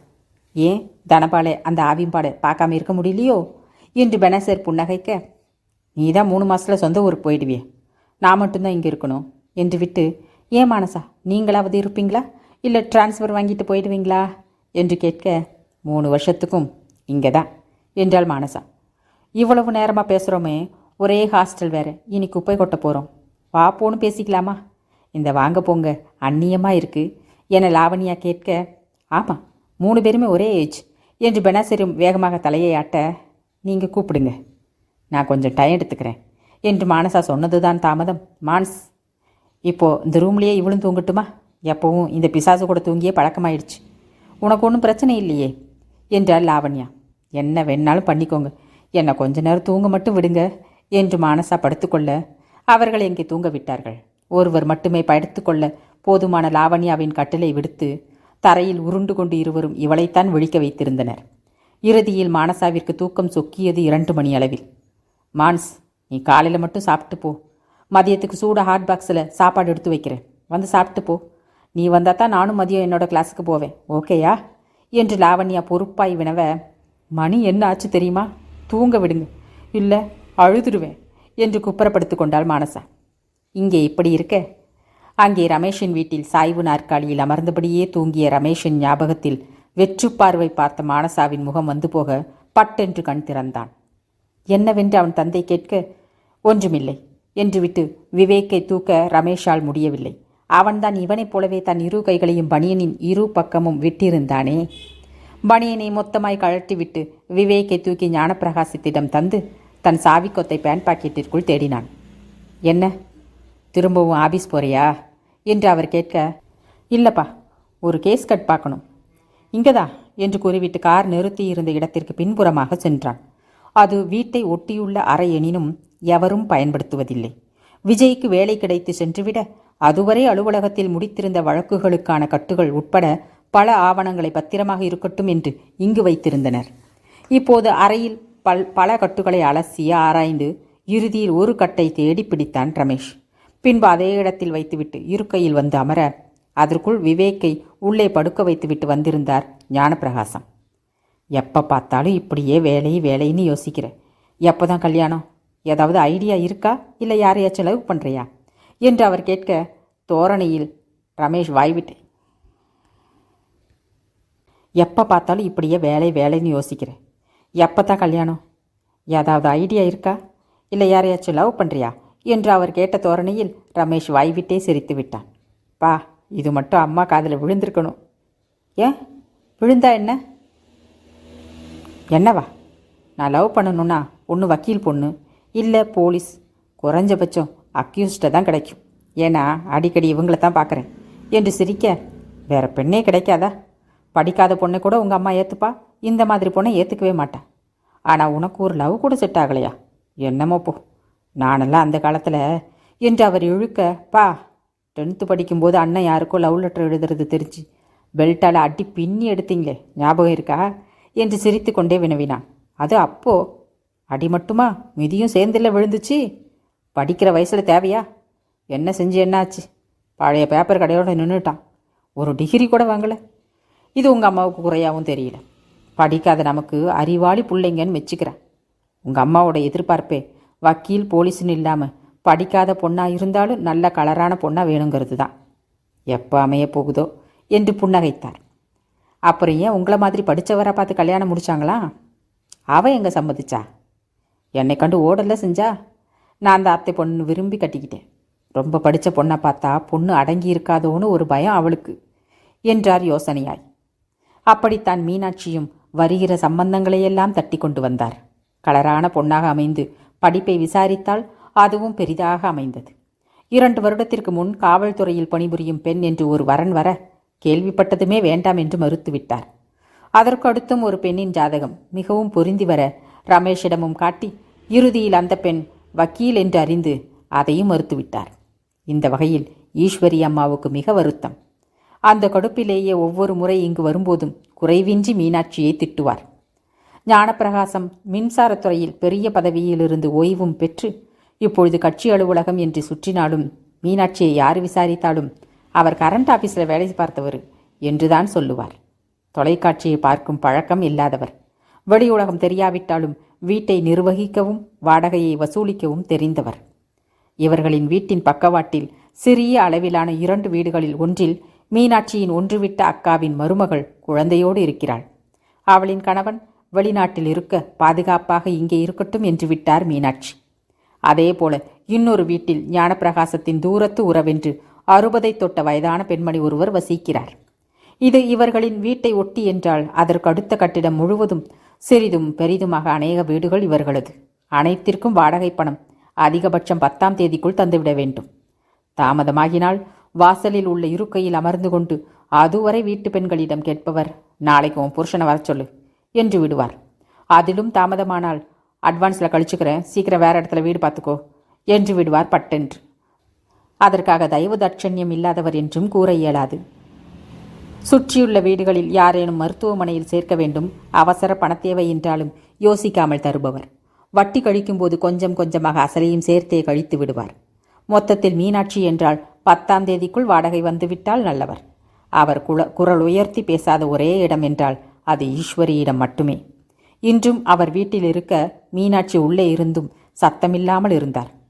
அம்மாவை எழுப்பவாடா, சாப்பாடு தர. தந்தை கேட்டதற்கும் வேண்டாம்ப்பா, பசி இல்லை என்று விட்டான் ரமேஷ். மறுநாள் விடிந்து தந்தையும் மகனும் நாளிதழில் கவனமாக இருக்க ஈஸ்வரியை அழைத்து போகவென்று ரமேஷின் சித்தப்பா அருமை பிரகாசம் வர அவர் காரில் கொண்டு வந்திருந்த நாட்டுக்கோழிகளை கையில் தூக்கி எடை பார்த்தபடியே, இங்கே பாரு மீனாட்சி, எல்லாம் நல்ல எடையா இருக்கு. ஞாயிற்றுக்கிழமை அக்கம் பக்கத்தில் கேட்குறவங்களுக்கு கொடுத்து காசை வாங்கி வச்சுக்கோ என்றார் அதட்டலாக ஈஸ்வரி. சரிங்கத்த என்று மீனாட்சி தலையை ஆட்ட, நல்ல தலையை மட்டும் ஆட்டு. என் பேரனுக்கு ஒரு பொண்ணை பார்த்து கட்டி வைக்க துப்பு இல்லை. இது நொல்ல அது நொட்டன்னு குறை சொல்லிக்கிட்டு. எங்களுக்கெல்லாம் கல்யாணம் முடியும் போது ஜாதகமே கிடையாது. நாங்கள்லாம் பிழைக்கலையா? இன்னும் 6 மாதம்தான். அதுக்குள்ளே அமையலைன்னா நான் கொண்டு வர பொண்ணை சத்தம் இல்லாமல் ஏற்றுக்கணும், புரியுதா என்றார் பெரிய குரலாய். அதற்கும் மீனாட்சி தலையை மட்டும்தான் ஆட்டினார். ஈஸ்வரி கிளம்பியதும் தான் அவர் மூச்சியை நிம்மதியாக சுவாசித்து சேரில் அமர்ந்தார். ரமேஷ் அருகில் இருந்த தந்தையிடம், ஏன்பா அம்மாவை இந்த போடு போடுதே, உங்கள் மனைவிக்காக ஒரு குரல் கொடுக்கறது என்று கிண்டலடிக்க, ஏண்டா எங்கள் அம்மாவே கிளம்பிடுச்சு, நான் கேட்டு திரும்பி வந்து எங்கிட்ட சாமி ஆடவா என்று அவரும் சிரிக்க மீனாட்சி முறைத்தார். அதை பார்த்து ரமேஷ், நம்ம மீனாட்சி அம்மனுக்கு அப்புறமா வெள்ளிக்கிழமையான காலையிலேயே தலைக்கு குளிச்சு அம்மனாட்டம் பிரகாசமாக இருக்கிறது எங்கள் அம்மா தான் என்று ஐஸ் வைக்க, அதெல்லாம் இருக்கட்டும், எதுக்குடா 2 நாளாக ராத்திரி வீட்டில் சாப்பிடல, வாட்ச்மேன் வேலையை பார்க்குற என்று மீனாட்சி திட்ட, இந்தா எங்கள் அம்மா போனதும் உங்கள் அம்மா குரல் வெளியே வருதில்ல, நீயே சமாளி என்று எழுந்து கொண்டார் ஞானப்பிரகாசம். அன்றைய நாளின் முடிவில் இரவு 9 மணி போல விஜய் ரமேஷின் அலுவலகத்தின் கீழிருந்து ரமேஷிற்கு அழைக்க அவன் கீழே இறங்கி போனான். ரமேஷும் முன்னமே சென்றிருக்க ஆனந்தும், விஜய் வந்தால் ஃபோன் பண்ணு, அதுக்கு முன்ன கோயிலில் இருக்கிற ஒய்ஃபை வீட்டில் விட்டுட்டு வந்துடுறேன் என்று கிளம்பியிருந்தான். எனவே மேலே இருந்தது மானசா மட்டுமே. நேற்று உறங்காமல் விழித்திருந்தது, இன்று அழைந்தது என்று தூக்கம் கண்ணை சொக்கியது மானசாவிற்கு. கிளம்பலாம் என்று நினைக்க அதற்குள் ரமேஷ் கீழே சென்றிருந்தான். விஜய் புது ஸ்கூட்டியில் வந்திருக்க இவன் ஏதென்று விசாரிக்க, மானசாவுக்குடா என்றான். சிறிது நேரம் பேசிவிட்டு இருவரும் மேலே வர மேஜை மேல் இருப்பதிலேயே பெரிய சட்ட புத்தகத்தை தலைக்கு வாகாக வைத்து தூங்கிக் கொண்டிருந்தாள் மானசா. அத்தியாயம் 9. இன்று காலையிலிருந்து இதுவரை அவ்வளவு ஒன்றும் மானசாவின் முகத்தை ரமேஷ் உற்று கவனித்திருக்கவில்லை. இப்பொழுது என்ன தூங்கிட்டா என்று நினைத்ததில் டியூப்லைட்டின் வெளிச்சத்தில் அடம்பிடிக்கும் குழந்தையொன்றின் ஓய்வான உறக்கமாக மானசாவின் முகம் தெரிய இன்னும் கூர்ந்து பார்த்திருந்தான். புருவம் இன்றுதான் திருத்தப்பட்டிருக்கும் போல அவளுக்கு அது மிக அழகாக இருந்தது. முகம் கூட பளிச்சென்று இருப்பதாக தோன்றியது. இல்லையென்றால் இந்நேரம் உடையில் சோர்வு தெரியாவிட்டாலும் முகத்தில் அது நிச்சயமாய் தெரியும். அனைத்தும் பெனசரின் கைவண்ணம் என்று இவனுக்கு எங்கே தெரியும்? இவனே பலமுறை நினைத்திருக்கிறான். என்ன கல்லூரியில் புதுசாக சேர்ந்துள்ள பொண்ணு ஜாலியாக சுத்தாமல் இங்கே வந்திருக்கா என இப்பொழுது இன்னும் கவனித்து பார்த்ததில் எல்லோரும் முழிச்சிருக்கும்போது முகத்தை மற்றவங்க பார்க்குற மாதிரி வச்சுப்பாங்க, இவ என்ன தூக்கத்தில் நம்ம பார்க்க வைக்கிறா என்று தோன்றியதில் இவன் விஜயை பார்க்க அவனும் கையை கட்டிக்கொண்டு மானசாவைத்தான் பார்த்திருந்தான். மொழியை தவிர வேறு பெண்களிடம் முகம் கொடுத்து மட்டுமல்ல, சுமூகமாக கூட பேசாதவன் விஜய். தவிரவும் அவனது புத்தகங்களையோ கேஸ்கட்டுகளையோ மொத்தத்தில் அந்த அலுவலகத்தில் அவன் இருந்தவரை யாரேனும் எடுத்த பொருளை எடுத்த இடத்தில் வைக்கவில்லை என்றாலோ களைத்து போட்டிருந்தாலோ விஜய்க்கு அப்படி ஒரு கோபம் வரும். அதை அப்படியே வெளிக்காட்டி விடுவான். அது மட்டுமில்லை, வழக்கு தொடர்பாக இவன் விவரித்ததும் நம்பிக்கையில்லாத விதத்தில் கட்சிக்காரர்கள் அல்லது அவர்களுடன் வருபவர்கள் ஏதாவது பேசினாலோ, கட்டை கொடுங்க சார், நாங்கள் வேற வக்கீலை பார்த்துக்கிறோம் என்று சொன்னாலோ யோசிக்காமல் கட்டை தூக்கி கொடுத்து விடுவான். அப்படிப்பட்டவன் இன்று மானசா சட்ட புத்தகத்தை தலைக்கு வைத்து தூங்கியதை பார்த்ததும் அமைதியாக இருக்கிறான் என்றால் ஏதேனும் ஈர்ப்பு இருக்குமோ இவளின் மேல் என்று சிந்தனை போக, சேச்ச அப்படி இருக்காது, மானசாவை பற்றி பெருசாக தெரியலனாலும் விஜயை பற்றி நமக்கு தெரியுமே என்று அவ்வெண்ணத்தை நொடியில் அழித்தான். இவன் மானசாவை எழுப்பாமல் விஜய் என்ன செய்கிறான் என்று கவனிக்கலானான். அவன் அவளுக்காக கொண்டு வந்திருந்த ஸ்கூட்டியின் சாவியை வைத்து மேஜையில் தட்ட கலக்கமாக கண் திறந்தவள் சுற்றம் உணர்ந்து எழுந்து விஜயை ஒரு பார்வை பார்த்துவிட்டு ரமேஷிடம் சாரி சார் என்று சொல்ல, என்னடா இந்த பிள்ளை இவனை மதிக்கவே இல்லை என்று இவன் விஜயை பார்க்க அவன் மானசாவை பார்த்து புன்னகைத்து கொண்டிருந்தான். இவனுக்கு சுத்து வட்டத்தில் தங்கச்சின்னு கூட யாரும் இல்லையே, எதுக்கு இந்த பொண்ணுக்கிட்ட எவ்வளவு பொறுமை என்று அவன் சிந்தனை போக, இந்த ஊர் உனக்கு பிடிச்சிருக்கா மானசா என்றான் விஜய். இல்லைன்னு சொன்னா ஊருக்கு அனுப்பிடுவீங்களா என்று மானசா பதில் கேள்வி கேட்க, அட்ரா சக்க அட்ர, மொழி மாதிரியே விஜயை முறைக்க இன்னொரு ஆள், மகராசி நல்லா இருக்கணும், நம்மெல்லாம் இங்கே இருக்கிறப்போ எப்படி காய விடுவான் அனுபவிராசா என்று ரமேஷின் மனம் குதூகலமாக விஜயை புன்னகையோடு பார்த்தான். சான்ஸே இல்லை, உனக்கு பிடிக்காட்டாலும் இங்கே தான் இருக்கணும் என்று விட்டு தன் கையில் இருந்த சாவியை கொடுத்து, இந்தா கீழே புது ஸ்கூட்டி இருக்கு உனக்குத்தான் என்று அவளிடம் விஜய் தர அதை கையில் வாங்கியபடி செல்போனில் மொழிக்கு அழைத்தாள். மொழி எடுக்க, தேங்க்ஸ் அண்ணி என்றாள். அண்ணியா? அப்போ இவன் அண்ணனா என்று ரமேஷ் நினைத்தான் என்றால் அவள் அவனை அண்ணன் என்றும் அழைக்கவில்லை. அமராமலேயே நின்று கொண்டு, சார் நான் கிளம்பட்டுமா என்று ரமேஷிடம் சாதாரணமாக கேட்க, சரி என்றான் தானாக. மனமோ என்ன பொண்ணுடா இவ என்று தானாக நினைத்தது. விஜயை கண்டதும் பெயரளவிற்கேனும் அவள் புன்னகைக்கவில்லை. அதற்காக கோபமும் இல்லை. சாதாரணமாக நகர்ந்துவிட, வண்டி கொண்டு வந்து தந்ததுக்கு ஒரு தேங்க்ஸ் கூட சொல்லாமல் போற என்று தன்னையும் மீறி தன் நண்பனுக்காக பேசினான் ரமேஷ். என்னை ஊருக்கு அனுப்பிட்டா இந்த வண்டியே தேவைப்படாது, அப்புறம் எதுக்கு தேங்க்ஸ்? அனுப்ப சொல்லுங்க சார், தேங்க்ஸ் சொல்கிறேன் என்று பதிலை இவனிடம் பணிவாக தந்துவிட்டு விஜயை ஒரு பார்வை பார்த்தாள். ரொம்ப திமிர் என்று இவன் நினைக்க, விஜய் கூலாக, உன் தேங்க்ஸை விட என் வீட்டம்மா என்னை முறைக்காமல் இருக்கிறது முக்கியம், ஸோ நீ இங்கே தான் இருக்கணும் என்றான். அவள் விறுவிறுவென்று வெளியேறிவிட, என்னடா நடக்குது, இந்த பொண்ணு உனக்கு தங்கச்சியா என்று வாய்விட்டே கேட்டுவிட்டான் ரமேஷ். அவ என்னை அண்ணன்னே கூப்பிடலையே. ஆனால் மொழி அண்ணின்னு சொன்னாலே. அப்போ நான் அண்ணன்தான் என்று சிரித்தான் விஜய். நண்பா, நீ என்னை ரொம்ப தலைக்காய விடுற என்று விட்டு, ஆமாம் மொழி அவளுக்கு அண்ணினா நான் மொழியை சிஸ்டர்னு கூப்பிடுறேனே, இந்த பொண்ணு எனக்கு என்ன முறை என்றான் கேலியாக. டேய் உன் ஜூனியர்டா, அதுவும் போக அவள் என்ன முறையானாலும் உனக்கு உபயோகமே இல்லை, ஏன்னா உங்கள் அம்மாவுக்கு அவளை சுத்தமாக பிடிக்காது என்றான் கண்டிப்புடன். ஏனெனில் இவன் அம்மாவின் குணம், மேலும் ரமேஷிற்கு வரும் மனைவி குறித்தான தேடல் அனைத்தும் விஜய் ஏற்கனவே அறிந்ததே. என்ன இவர்கள் என்று தோன்றினாலும் அதை மீனாட்சியிடம் பேச விஜய் முற்பட்டதில்லை. அவன் நட்பு ரமேஷோடுதான். முன்னாட்களில் வாக்கிங் என அடிக்கடி ரமேஷின் வீட்டிற்கு சென்றாலும் அவனுடைய அண்ணனின் கடையிலேயே அமர்ந்து கொள்வான். வீட்டிற்குள் மிகவும் நெருங்கி பழகுதல் என்பது விஜய்க்கு வராத ஒன்று. சும்மா உறவு முறை கேட்ட ஏண்ட எங்கள் அம்மா வரை இழுக்கிற என்று நாற்காலியில் அமரப்போக, வா உள்ளே போய் பேசலாம் என்று உள்ளறைக்கு இழுத்துச் சென்றான் விஜய். எவரேனும் உள்ளே நுழைந்தால் தெரியவென்று கதவை திறந்து வைத்துவிட்டு அமர்ந்தனர். ஆனந்த் எங்க? அவன் ஒய்ஃபை வீட்டில் கொண்டு போய் விட போயிருக்கான் என்றான் ரமேஷ். சரி சொல்லு என்று விஜயே கேட்க, என்ன சொல்ல என்று ரமேஷும் கேட்க, ஒரு பொண்ணை ஒரு டீட்டெயிலும் சொல்லாமல் சேர்த்து விட்டுருக்கேன், இந்நேரம் உன் வக்கீல் மூளையை வச்சு யாரு என்னன்னு கண்டுபிடிச்சிருக்க மாட்டேன் என்றான் ஆராய்ச்சியாக. அந்த பொண்ணு இருந்தா சகஜமாக பேச முடியலன்னு ஃபீல் பண்ணினேனே தவிர அவளை யாரு என்னன்னு கண்டுபிடிச்சி எனக்கு என்ன ஆக போகுது? பிரசாந்த்னு ஒரு ஜூனியர் இருக்கான். அவன் ஊர் எங்கே தங்கியிருக்கான் இவ்வளவு தான் எனக்கு தெரியும். அவனை பற்றி பர்சனல் விஷயம் எனக்கு எதுக்கு? தவிர ஜூனியர்கிட்ட நம்ம எப்போ க்ளோஸாக பேசினோம் என்று இவனும் விடாமல் பேச, ரொம்ப மாறிட்ட என்றான் விஜய். மாற வச்சதே நீ தானே. நான் பாட்டுக்கு வாக்கிங் வந்தேனா, பணியாரத்தை சாப்பிட்டேனா, வாய்தா வாங்கினேனா, வர்ற கேஸ் ஆர்கியூமெண்ட்டை எல்லாம் உன் தலையில் கட்டினேன். நான் ஜாலியாக சுற்றிக்கிட்டு இருந்தேன். என்ன போய் இப்படி ஆக்கி வச்சுட்ட என்று இவன் திட்ட, ஆனால் நீ தான் எல்லா கேஸும் நல்லா பார்க்குறியாமே, கேள்விப்பட்டேன். எல்லாருக்கிட்டையும் நல்லா பேசுகிறியான், என்ன மாதிரி முசுடு இல்லைன்னு கேள்விப்பட்டேன் என்றான் பெருமையாய். கூடவே தனியாக எப்படி டிஸ்ட்ரிக்ட் கோர்ட்டில் பார்க்க போகிறேன்னு கவலைப்பட்டேன். ஆனால் பாரு, முன்னை விட இப்போ கேஸ் கட்ட அதிகமாக இருக்குது என்றும் சொல்ல, ரமேஷ், அது நான் கம்மியாக ஃபீஸ் வாங்கின எந்த கிளையண்ட்டாவது கிளப்பி விட்ட பொருளையாக இருக்குண்டா என்றான் சிரித்து. சரி, மானசாவை பற்றி உன்னோட கெஸ் என்ன என்று விஜய் கேட்க, அந்த பொண்ணு ஊர் தஞ்சாவூர்னு ஆனந்த் சொல்லியிருக்கான். நீ 2 வருஷத்துக்கு முன்னாடி யோகேஸ்வரன்ற ஒரு ஆடிட்டர் அண்டு தமிழரசன்ற ரைஸ் மில் ஓனருக்காக 2 செக் கேஸ் தஞ்சாவூரில் நடத்தியிருக்க. நேற்று நைட்டு தான் கேஸ் கட் எடுத்து பார்த்தேன். இதில் மானசா சம்மந்தப்படலைனாலும் அவங்க மூலமாக தான் இந்த பெண்ணை உனக்கு தெரிஞ்சிருக்கணும். ஏன்னா அவளோட அப்பா அவங்க மில்லில் தான் இப்போவும் வேலை பார்க்குறார். உனக்கும் சொந்தக்காரங்க யாரும் தஞ்சாவூரில் கிடையாதே, கரெக்டா? ஒரு நாள் நைட்டில் யார்கிட்டையும் விசாரிக்காமல் என்னால் இவ்வளவு தான் யோசிக்க முடிஞ்சுது. அவளை பற்றி யோசிக்கணும்னு நினச்சது கூட நேற்று நைட்டு தான் என்றான் நண்பனிடம் எதையும் மறைக்காமல். செம என்று மெச்சுதலாய் புருவம் உயர்த்தி, கூடுதலாக சில தகவல்கள் சொல்கிறேன் கேட்டுக்கோ. தமிழும் யோகேஸ்வரனும் வேலை பார்த்தது பாலான்ற ஒரு ரைஸ் மில் ஓனர்கிட்ட.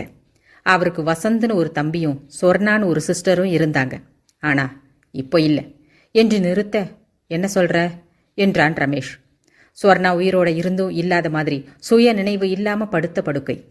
வசந்தன், அவன் உயிரோடவே இல்லை, ஆள்காலி. எல்லாத்துக்கும் காரணமே இந்த மானசாதான். ஆனால் இன்ன வரைக்கும் இவ தான் காரணம்னு யாராலையும் யோசிக்க கூட முடியல. ஏன், பாலனே பெரிய கிரிமினல், அந்த ஆளால் கூட கெஸ் பண்ண முடியல என்றான் நிதானமாக. என்னடா சொல்கிற? ரொம்ப தெரியாதுன்னாலும் 3 நாளாக பார்க்குறனே. திமிர் மாதிரி தெரிஞ்சாலும் கொலை பண்ணுற அளவுக்குலாம் போகிற பொண்ணு மாதிரி மானசா இல்லையேடா என்று அகல வைத்திருந்த கால்களை நோக்கி நேராக்கி அமர, விஜய் வாய்விட்டு சிரித்து, நானும் அப்படிதான் நினச்சேன். ஆனால் யோகேஷ் தமிழ்கிட்ட பேசின பிறகுதான் தெரிஞ்சுது அவள் என்ன வேணாலும் பண்ணுவான்னு. உனக்கு ஒன்று தெரியுமா? வசந்த், சொர்ணா 2 பேரோட வீட்டு சாவி கொத்தையே இவ டூப்ளிகேட் போட்டிருக்கா. ஸ்கூட்டி மட்டும் இல்லை, உன் பைக்கை கூட ஓட்டுவா. செம மூளை என்று சிரிக்க, நண்பா, நீ அவளுக்கு கொடுத்த ஆஃபீஸ் சாவி கொத்தில் என் பைக்கு சாவியும் இருக்கே என்று நெஞ்சில் கை வைத்தான் ரமேஷ். கூடவே, எதுக்காக அப்படி பண்ணினா என்றும் கேட்க, அது அவளோட பர்சனல். நான் பார்த்த கேஸாக இருந்தால் உங்ககிட்ட மறைக்க மாட்டேன். ஒன்று அவ சொல்லணும், இல்லை தமிழ் சொல்லணும். ஏன்னா தமிழை மட்டும்தான் அண்ணான்னு கூப்பிடுவா. அவர் சொன்னாத்தான் கொஞ்சமாவது கேட்குறா. தமிழ் யோகேஷ் கேட்டதுக்காக நான் அவளை லா காலேஜில் சேர்க்கத்தான் நான் ஹெல்ப் பண்ணேன் என்றான் உண்மையாக. நீ இவ்வளவு ஹெல்ப் செஞ்சும் இந்த பொண்ணு முறைக்கிறா? பின்ன அவங்க சொன்னதுக்காக இவளை ஊரில் இருக்க விடாமல் இங்கே கொண்டு வந்தது மொழியும் நானும். அப்புறம் முறைக்க மாட்டாளா? சொல்லப்போனால் மொழிக்கு இவளை ரொம்ப பிடிச்சிடுச்சு என்று சிரிக்க, அதுக்கு இவ அங்கேயே இருந்திருக்கலாமே, பாலனுக்கு தான் சந்தேகம் வரலையே, இவளை என்ன பண்ணிட போகிறாங்க என்று ரமேஷ் சீரியஸாக. இவளை அவங்க என்னடா பண்ண? சொர்ணா இன்னும் சாகலை. தானா சாக போகிறவளை இவ புகுந்து சாகடிக்க வேண்டாம்னு தமிழ் சொல்கிறார். ஏன்னா இவளை விட்டால் கண்டிப்பாக என்ன வேணாலும் செய்வா என்றான் விஜய். ஓ, அவங்க மேலே இவளுக்கு அவ்வளோ கோபமா? அப்போ காரணம் பெருசாக தான் இருக்கும். இப்போது ஹாஸ்டலில் தான் இருக்கா. நமக்கு தெரியாமல் பஸ் ஏறி தஞ்சாவூருக்கு போயிட்டா என்ன பண்ண? இப்போதைக்கு போக மாட்டா. ஆனால் எப்பவும் அவன் மேலே ஒரு கண்ணு வச்சுக்கோ. தெரிஞ்ச மாதிரி காட்டிக்காத. அப்புறம் அவளாலும் இயல்பாக இருக்க முடியாது. தவிர உனக்கும் அடங்க மாட்டா என்று சொல்ல, கண்ணெல்லாம் வைக்க முடியாது. வேணும்னா முன்ன மாதிரி சாதாரணமாக எதுவும் தெரியாத மாதிரி காட்டிக்கிறேன் என்றான் அலட்சியமாய் ரமேஷ். இனி வரும் நாட்களில் கண்ணல்ல, மனதையும் அவள் மீதுதான் வைத்து சுற்றப்போகிறான் என்று ரமேஷ் மட்டுமல்ல, அந்த விஜயும் அறிந்திருக்கவில்லை. கணிக்க மட்டுமல்ல, கற்பனைக்குள்ளும் அடக்கிட முடியாதவள் மானச சுடர்கொடி. அத்தியாயம் 10. விடுதிற்குள் நுழையும் பொழுது புது வண்டியில் வந்த மகிழ்ச்சி துளியும் இல்லை மானசாவிற்கு. இரவு உணவை தனக்கு தோழிகள் எடுத்து வைத்தார்களா என்று சமையல் செய்யும் பெண்ணிடம் கூட கேட்கவில்லை. இந்த பொண்ணுங்களால் தூங்காமல் முழிச்சிருந்து கடைசியில் ஆஃபீஸில் போய் தூங்கி வழிஞ்சி ச என்று நினைத்தபடியே மாடிப்படிகளில் ஏறி அறைக்கு வர அது திறந்திருந்தது. ரூமை திறந்து போட்டுட்டு எங்கே போனா என்று லாவண்யாவை தேடியவள் பெனசரின் அறையை வெளியிலிருந்தே பார்க்க அவள் தொழுது கொண்டிருந்தாள். பக்கத்து கட்டிலில் ஒரு கேரளத்து பெண் பைபிள் படித்து கொண்டிருக்க இருவரையும் தொந்தரவு செய்யாமல் முகம் கழுவிவிட்டு வந்தாள். உடை மாற்றவென கதவை தாழிட முஷ் முஷ் என்று ஏதோ பெண்ணின் அழுகும் சத்தம். என்னடா இது, நம்ம ரூமுக்குள்ள என்று சுற்றி முற்றி தேடி இறுதியாக கட்டிலுக்கு கீழ் பார்க்க அங்கே லாவண்யா குப்பரப்படுத்தபடி அழுது கொண்டிருந்தாள். வரும்போது இப்பெண்களின் மேலிருந்த கோப மனநிலை நொடியில் பின்னுக்கு போக அப்படியே தரையில் அமர்ந்து, லாவெண்டர் என்னாச்சு, ஏன் அழுகை என்று உழுக்க அவளிடம் இன்னும் அழுகை கூடியதை தவிர குறைந்தபாடில்லை. என்னடா இது, இந்த பொண்ணு இப்படி அழுது, நமக்கெல்லாம் கண்ணீரே வரமாட்டேங்குது என்பது போல மானசா முழிக்க, எப்போ வந்த மானஸ், சாப்பிடலையா என்று வந்தாள் பெனாசிர். சாப்பிடணும், ஆனால் ஏன் இப்படி அழுகுறாங்க என்று லாவண்யாவை கைகாட்ட, அவ அப்படித்தான், கண்டுக்காத என்றபடி உணவை எடுத்து கொடுத்தாள். அரை தோழி அழுது கொண்டிருக்க நாம் உண்ணுவதா என்று இவள் முழிக்க, அவள் சரியாகாமல் இவள் உண்ணமாட்டாளோ என்று நினைத்து அந்த அம்மாவுக்கும் தனபாலுக்கும் முட்டிக்கிச்சு. அதனால புள்ள ட்ரம் ட்ரம்மா கண்ணீர் விடுது.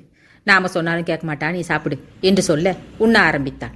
சிறிது நேரத்தில் அழுகை ஓய்ந்து தூங்கிவிட்டது போல இருந்தது லாவண்யாவின் தோற்றம். கையில் செல்போனை பிடித்தபடியே தூங்கியிருந்தாள். பெனாசிர் பேசிய போது பதிலளித்தாளே தவிர மானசாவின் கண்ணெல்லாம் லாவண்யாவின் மேல்தான். சிறிது நேரத்தில் ஏதோ மெசேஜ் வந்தது போல ஒரு சத்தம் லாவண்யாவின் செல்லில். அவ்வளவுதான். லாவண்யாவின் முகத்திலும் பல பல்புகள் பளிச்சென்று எரிந்து பதில் மெசேஜ் அனுப்பியதில் இருவருமே அவளை முறைத்து பார்த்திருந்தனர்.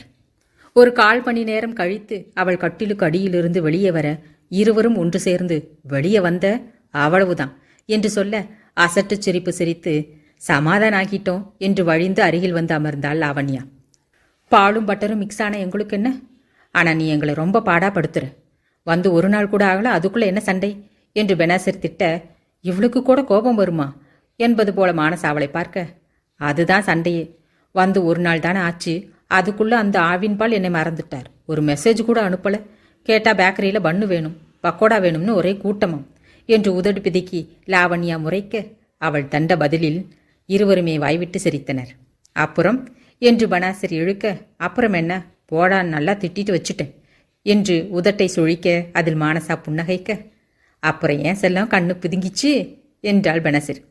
அது மானங்கட்ட மனசு மச்சி, அது வேற டிபார்ட்மெண்ட், இதெல்லாம் உனக்கு புரியாது என்று பேச, சரிதான், இந்த மாதிரி கண்ணீர் பொழியறதுக்கு எங்களுக்கு இந்த டிபார்ட்மெண்ட் புரியாமலேயே போகட்டும் என்ன மானஸ் என்று பெனாசிர் மானசாவிடம் திரும்ப, இவளும் கண்டிப்பா என்பது போல புன்னகைத்தாள். காதலின் அருமை தெரியாத கபோதிகள் என்று விட்டு மானசாவிற்கு பரிமாறியது போக மீதம் இருந்தவற்றை லாவண்யாவே முழுங்கினாள். ஆமா, எப்படி சமாதானம் பண்ணினார் அந்த ஆவின் பால் என்று பெனாசிர் கேட்க, பூ கொடுக்கிற மாதிரி ஒரு குரங்கு பொம்மை அனுப்பினார் என்றாள் புருவம் உயர்த்தி. நீங்க என்ன அனுப்பிட்டீங்க செல்லம்?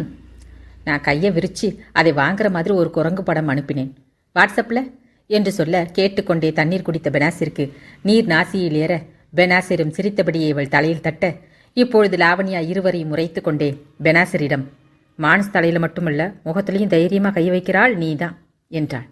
நேற்று இரவு மானசாவிற்கு முகத்தில் ஃபேஸ்பேக் போட்டு விட்டதை கேலி செய்கிறாள் என்று பெனாசிரிக்கு புரிய, ஆமாம் மான்ஸ், அந்த ஆவின் பாலை நான் நேரில் ஒரு தடவை கூட பார்த்ததில்லை, அவருக்கு அந்த குரங்கு படம் பொருந்ததோ இல்லையோ, நம்மாளுக்கு 10 பொருத்தமும் பக்காவாக இருக்கும் என்றாள் கேலியாக. ஓய், என்ன 10 பொருத்தம் என்று இடிப்பது போல லாவண்யா வர அவளின் ஸ்பிரிங் போன்ற தலைமுடியை பிரித்து விரித்தபடி, ஏன் மான்ஸ் நீயே சொல்லு, இப்படி முடிய வச்சிருந்தா 10 பொருத்தமும் பக்காவாக தானே இருக்கும் என்று இன்னும் கேலி செய்ய, நோ என்றாள் மானசா. அப்படி சொல்லு மான்ஸ் என்று லாவண்யா இவளின் அருகில் வர, இல்லை முடி சாதாரணமாக இருந்தால் கூட பக்காவாக பொருந்தும் என்று மானசா சிரிப்பை அடக்க, மான்ஸ் நீயுமா இவளோட சேர்ந்துட்ட, முடியை நேராக்கி விடுறேன்னு சொன்னா நான் இவளை நம்பி தலையை கொடுக்கல, அந்த கடுப்பில் சொல்கிறா என்று வாதிட, ஏன் நம்ப மாட்டியா, நான் வந்த புதுசில் வதங்கி போன வாத்து மாதிரி இருந்தேன், என் கைவனத்தில் இப்போ பாரு பளிச்சுன்னு மின்ற என்றாள் பெனாசிர். கூடவே ஆமாம் தானே மான்ஸ் என்று மானசாவையும் முழுக்க, எனக்கு என்ன தெரியும், ஆனால் எனக்கு புருவத்தை நீட்டாக ஷேப் பண்ணியிருக்க என்று உண்மையாக பதிலளித்தாள் மானசா. பளிச்சுன்னு இல்லை, ஓவர் பளிச்சு, மையாள் என்ன வர வர மைதா மாவு மாதிரி போற அப்படின்னு கிண்டல் பண்ணுறார் என்று தன் முகத்தையே லாவண்யா கண்ணாடியில் பார்க்க, பேக்கரிக்காரங்களுக்கு பார்க்கறதெல்லாம் மைதாவும் பட்டருமா தான் தெரியும் என பெனாசிர் கேலி செய்ய, என்னாலையா கிண்டல் பண்ணுற, உனக்கெல்லாம் வெளிநாட்டில் ஒட்டகம் வைக்கிறவன் தான் புருஷனை கிடைப்பான் என்றாள். அப்படியா என்பது போல பெனாசிரை மானசா பார்க்க, வெளிநாட்டு மாப்பிள்ளையை தான் வீட்டில் பார்க்குறாங்க மான்ஸ், 3 மாதம் முடிஞ்சு இங்கிருந்து போனதும் கண்டிப்பாக கல்யாணம்தான் என்று சொல்லும் பொழுதே பெனாசிரின் குரல் உள்ளுக்குள் போனது. கூடவே கண்டிப்பாக உங்களை மிஸ் பண்ணுவேன்னு தோணுது என்று உணர்ந்து சொல்ல, இதுக்கெல்லாமா ஃபீல் பண்ணுவாங்க, எங்கே போயிட போகிற, துபாய் மெயின் ரோடு, துபாய் குறுக்கு சந்து, துபாய். அவ்வளவு தானே. செல்ஃபோனெல்லாம் எதுக்கு இருக்கு? அடிக்கடி பேசிக்கலாம் என்று லாவண்யாவே சமாதானமும் செய்தாள். இருவரையும் பார்த்து மானசா, 2 பேரும் டாமஞ்சேரி தான் என்றவள் ஞாபகம் வந்து, இன்னைக்கு ஆபீஸில் தூங்கி எங்கள் சார் முன்னால் மானம் போச்சு என்று முறைக்க, இன்னைக்கு என்ன முறைக்கிற நாளா? ஆளாளுக்கு முறைக்கிறீங்க என்று பெனாசிர் சிரிக்க, லாவண்யா மானசாவின் முறைப்பை கணக்கிலேயே எடுக்கவில்லை. மானசா, உங்கள் சார்னா ரமேஷ் சார் தானே என்றாள் வெளிவிரித்து ஆர்வமாக. அவள் கண்களில் மட்டுமல்ல, முகத்திலும் ஜொல் அப்பட்டமாக தெரிந்தது. அதில் தன் கோபத்தையே மறந்து, நீ தனபாலத்தானே லவ் பண்ற என்று மானசா கேட்க, அது லவ்விங், இது சைட்டிங். அழகா இருந்தா யாரேனாலும் மானாங்கண்ணியா நாங்கள் சைட் அடிப்போம் என்றாள் லாவண்யா.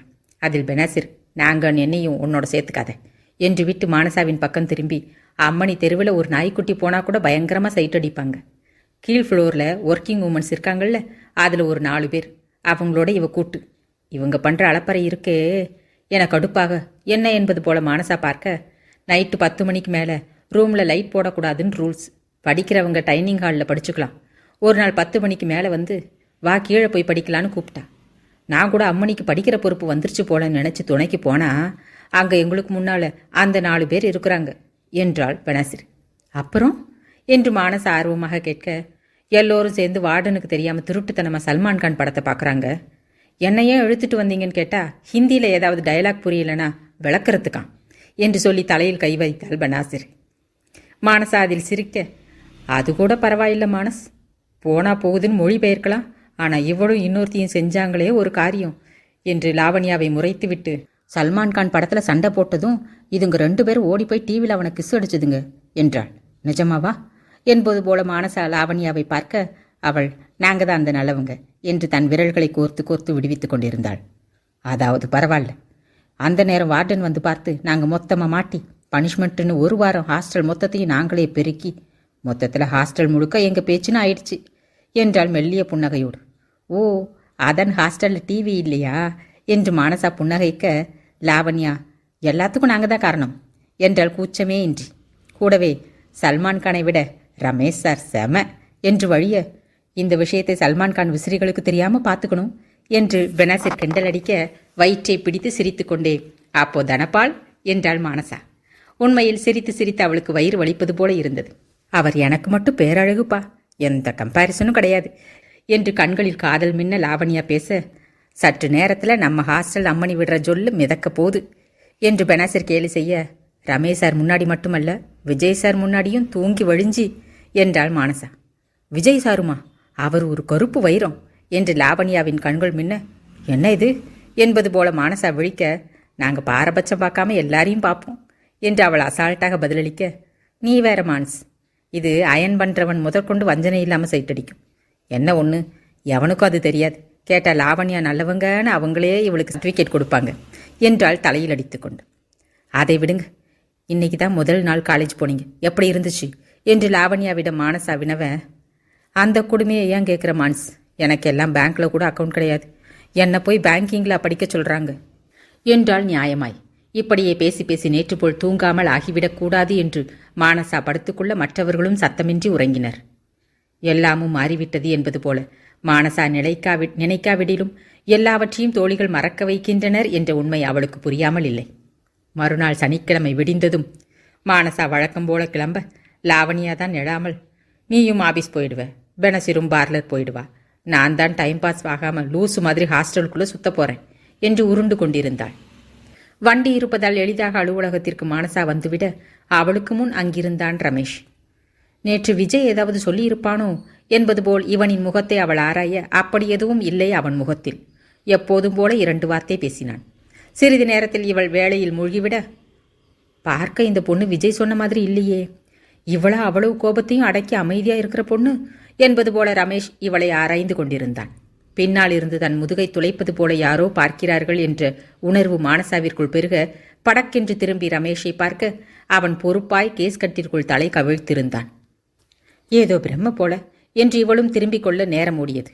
ஆம், இப்பொழுது அவன் இருந்தது மாலையான வேளையில் மாவட்ட நீதிமன்றத்திற்கு வளாகத்திற்குள். சனிக்கிழமை என்பதால் கூட்டம் மாலை வேளையில் அவ்வளவாக இல்லாமல் இருக்க, இவன் பொறுப்பாய் ஒரு ஓரத்தில் இருந்த இலந்தை மரத்தில் குச்சியால் பழம் பறித்து கொண்டிருந்தான். நம்ம சாரா இது என்பது போல தோன்றினாலும் மானசா வண்டியை நிறுத்திவிட்டு அருகில் வந்து சார் என்று அழைக்க, இன்னைக்கு உனக்கு காலேஜ் லீவு தானே, பிரசாத் கூட ஊருக்கு போயிட்டான், நீ எதுக்கு வந்த என்றான் யோசனையாய். மனதிற்குள்ளோ இந்த பொண்ணு முன்னாடி பழம் பறிச்சு, சே நம்ம பற்றி என்ன நினைப்பா என்று சிந்தனையோட குச்சியை கீழே போட்டான். ஓ, அது நீங்கள் சொல்லலையா, அதான் இன்றைக்கும் கோர்ட்டு வரணும் போலன்னு நினச்சி வந்துட்டேன் என்றாள் பொறுப்பாய். படிப்பை முடிக்காததால் கோர்ட்டு கவுன் என்று வக்கீலின் உடை அணியாமல் நீதிபதிகளின் முன் செல்ல இவளால் முடியாது. எனவே எப்பொழுதும் மாலை வேளையில் நீதிபதிகள் இருக்கையில் இருந்து இறங்கி காலியாக இருக்கும் நீதிமன்றத்திற்குள் தான் இவள் சென்று டைரி பார்ப்பது. இன்று 2 வழக்குதான், நானே அதற்கு டைரி பார்த்து விட்டேன் என்று அவன் சொல்லிவிட்டதில் நாம் இன்னைக்கு இங்கு வந்திருக்கவே வேண்டாம் போல என்று இவளுக்கு யோசனைகள் ஓட, சார் 5-6 பழம் கொடுங்க என்று ஒருவனின் குரல். இவள் பார்க்க, அதெல்லாம் காயா இருக்கு, 1-2 தவிர எதுவுமே சரியா பழுக்கல என்றான் ரமேஷ். கூடவே யார் கேட்டா என்றும் வினவ, ஜட்ஜ் ஐயா உங்களை பார்த்ததும் என்னை அனுப்பிவிட்டுட்டாரு என்று சொல்ல, என்ன ஜட்ஜு இழந்த பழம் கேட்டாரா என்பது போல இவள் சிரிக்க, அவரும் மனுஷன்தானே தோணாதா என்று இவளை ஒரு பார்வை பார்த்துவிட்டு மொத்தத்தையும் ரமேஷ் கொடுத்துவிட, உங்களுக்கு சார் என்றாள். நீதிபதியின் உதவியாளர் நகர்ந்துவிட மீண்டும் பறிக்கலாம் என்று இவன் குச்சியை எடுப்பதற்காக தோளில் இருந்த கோட் கவுன் உட்பட 2 கேஸ் கட்டுகளையும் மானசாவிடம் தர, கேஸ் கட்டுகளை மட்டும் வாங்கினாள். அவன் உடைகளை தொடவும் இல்லை, வாங்கவும் இல்லை. அதன் பிறகே இவள் பெண் என்று அவனுக்கு உணர்வு தட்ட, இப்படி யோசிச்சு ஒவ்வொன்றையும் செய்ய முடியுமா, இதுக்கு தான் பொண்ணு நம்ம ஆஃபீஸ்க்கு வேண்டாம்னு சொன்னேன் கேட்டான் அந்த விஜய் என்று மனது புகைய இயல்பாகவே முகத்தில் ஒரு எரிச்சல். எப்பொழுதும் ஆண்களோடு பழகிவிட்டு, ஏன் பிரசாத் கூட ஜூனியர் என்றதால் இவன் தரும் உடைகளை கூட இயல்பாக வாங்கி விடுவான். சொல்லப்போனால் பாதி நாட்களில் நண்பர்களின் உடைகளைத்தான் ரமேஷ் அணிவதே. மொத்தமாக கருப்பாக இருக்கும் கோட் கவுன் உடைகளில் யாருடையது என்று யாருக்கும் தெரியும்? தெரிந்தாலும் அவர்களுக்குள் அது ஒரு பொருட்டும் இல்லை. அப்படி சுதந்திரமாக இருந்துவிட்டு இந்த நிலை எரிச்சலை தர மானசா அவன் முகத்தையோ அவன் சிந்தனையையோ கண்டுகொள்ளவே இல்லை. அவன் எடுக்கும் முன் இவளே குச்சியை எடுத்து ஒரு குதி குதித்து பழத்தை பறிக்கலானாள். விட்டால் அவள் மரமே ஏறுவாள் என்று இவனுக்கு எங்கே தெரியும்? அவள் பொறுப்பாக குதித்து பழத்தை அடிக்க, இவன் இதுக்கு இவை என் ட்ரெஸ்ஸையே வாங்கியிருக்கலாம் என்பது போல வேறு பக்கம் பார்த்தான். மனம் முழுவதும் புழுக்கம். அருகில் ஒரு பெண் தனக்காக குதித்து பழம் பறிக்கிறாள் என்றதில் ஜூனியர் என்பது மறந்து பெண்ணாக மட்டும் அவள் தெரிய மீண்டும் ஒருமுறை திரும்பி அவளை கண்களால் வஞ்சனையின்றி அளந்தான். மனம் ஒரு குரங்கு. அத்தியாயம் 11. ரமேஷ் மானசாவின் மீதே தன் பார்வையை வைத்திருக்க, நண்பா என்று மிக அருகில் கிசுகிசுப்பாய் ஒரு குரல். அது இவன் காதுகளை வந்தடைந்தும் திரும்பி பார்த்தான் இல்லை. அடைமழை எருமை மாட்டு மேலே விழுந்தாலோ, எருமை மாடா போய் அடைமழைக்குள்ள நின்னாலோ நனையப் போறது என்னவோ எருமை மாடுதான். இந்த அரும் பெரும் தத்துவத்தை சொன்னது யாருன்னு ஞாபகம் இருக்கா உனக்கு என்று மீண்டும் ஆனந்தின் குரல்.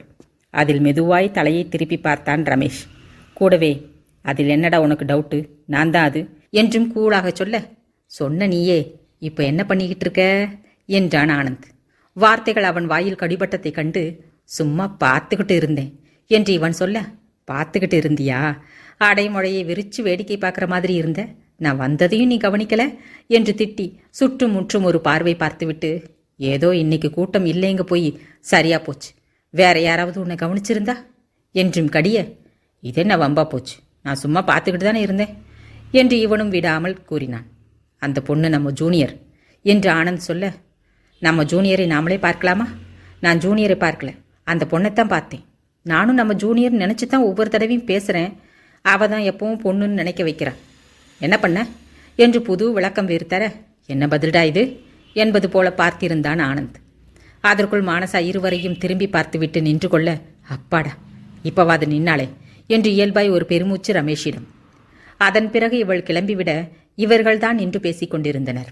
ஆங்காங்கே நின்று கொண்டிருந்த வழக்கறிஞர் நண்பர்களையும் சேர்த்து கொண்டு டீ குடிக்கும் இடத்தில் ஒரு பெரிய அரட்டையையே நடத்தி முடித்துவிட்டு திரும்பினர். மறுநாள் விடுமுறை முடிந்து அதற்கு அடுத்த நாளான திங்கட்கிழமை ஓட்டமும் முடிந்திருக்க, அலுவலகத்தின் உள்ளறையில் இரவு ரமேஷ் ஆனந்தோடு இருந்தான். பிரேத பரிசோதனை அறிக்கையில் இறந்த வயது முதிர்ந்த பெண்ணின் வயிற்றில் உணவு இல்லை என்று இருக்கிறது. ஆனால் இவன் இரவு உணவை கொண்டு சென்றதாக சொல்லியிருக்கிறான். இவன் சென்றபோதே அப்பெண் இறந்தும் கிடந்திருக்கிறாள். இவனுக்கு எந்த வகையில் ஜாமீன் எடுப்பது என்று ஒரு வழக்கு குறித்து அவர்கள் தீவிர பேச்சுவார்த்தையில் இருக்க, வெளி அறையில் பெரிய குரலில் பேச்சு சப்தம். ரமேஷ் வாய் இங்கிருந்தே, இந்த மனுஷன் வேற பேசி பேசி உயிரெடுப்பார் என்று முணங்கியது. ஆனந்த், யாருடா என்று கேட்க, ராமலிங்கம் மாமா என்று கடிக்காத குறையாக சொன்னான். அவரின் மகள் மீனாதான் இவர்களின் வீட்டை ஒட்டிய வீட்டில் குடியிருப்பது. தன் மூத்த பெண்ணை மீனாட்சியின் ஒன்றுவிட்ட அக்காவின் மகனுக்கு மணமுடித்து கொடுத்துவிட்ட திருப்தியில் இருந்தவர் தற்போது தன் இரண்டாவது மகளான ரேணுகாவையும் ரமேஷிற்கு முடித்து வைத்துவிட வேண்டும் என்ற தீவிர முயற்சியில் ஈடுபட்டிருக்கிறார். ஒருவேளை ஜாதகம் மட்டும் பொருந்தி இருந்திருந்தால் இந்நேரம் மீனாட்சியின் வீட்டிற்கே சென்றிருப்பார். பின்னே அவள் கல்லூரியில் சேர்ந்து இப்பொழுது இறுதி வருடத்திற்கும் வந்துவிட்டாள். படிப்பே இவளுக்கு ஏறவில்லை. ஆனால் நன்றாக வீட்டு வேலை பார்ப்பாள், பொறுப்பாக இருப்பாள் என்றல்லவா மீனாவின் மூலம் புலம்ப வைத்து இந்த சம்பந்தத்தை அமைத்துவிட முயற்சிப்பது. ரேணுகாவின் ஜாதகத்தை பார்த்ததில் இன்னும் 5 மாதம் போக வேண்டும் என்று ஜோதிடர் சொல்லிவிட மீனாட்சி அப்புறம் பார்க்கலாம் அண்ணா என்று விட்டார் ராமலிங்கத்திடம் பிடிகொடுக்காமல். ஒருவேளை ராமலிங்கமே ஜாதகம் பார்க்க சென்றிருந்தால் ஏதேதோ சமாளித்து இந்நேரம் திருமணத்தை முடித்து வைத்திருப்பார். மீனாட்சியிடம் அது எதுவும் செல்லுபடியாகவில்லை. ரமேஷின் தந்தையிடம் பேசலாம் என்றால் மனுஷன் அரசியல் கதை பேசியே நம்மை ஓட விடுவார் என்பது ராமலிங்கத்தின் புலம்பலாக இருக்கும். இப்பொழுது ரமேஷின் அலுவலகத்தில் புதிதாக ஒரு பெண் வந்து சேர்ந்துள்ளாள் என்று அறிந்ததிலிருந்து மனிதருக்கு உயிர் கையில் இல்லை. இத்தனை வருடம் இல்லாமல் இப்பொழுது என்ன புதிதாக என்று மனம் முரண்டியதில் மூத்த மகளை பார்க்க வந்தவர் அப்படியே இங்கு வந்திருந்தார். மீனாட்சியிடம் குரல் உயர்த்தி என்ன ஏது என்று விசாரிக்கவும் முடியாது. அப்படி ஒன்றும் வீட்டுக்குள் உட்கார வைத்து உபசரித்து விடுபவர் இல்லை மீனாட்சி. எது என்றாலும் வாசலில் போடப்பட்டுள்ள சேரில் அமர வைத்து பேசி அனுப்பிவிடுவார்.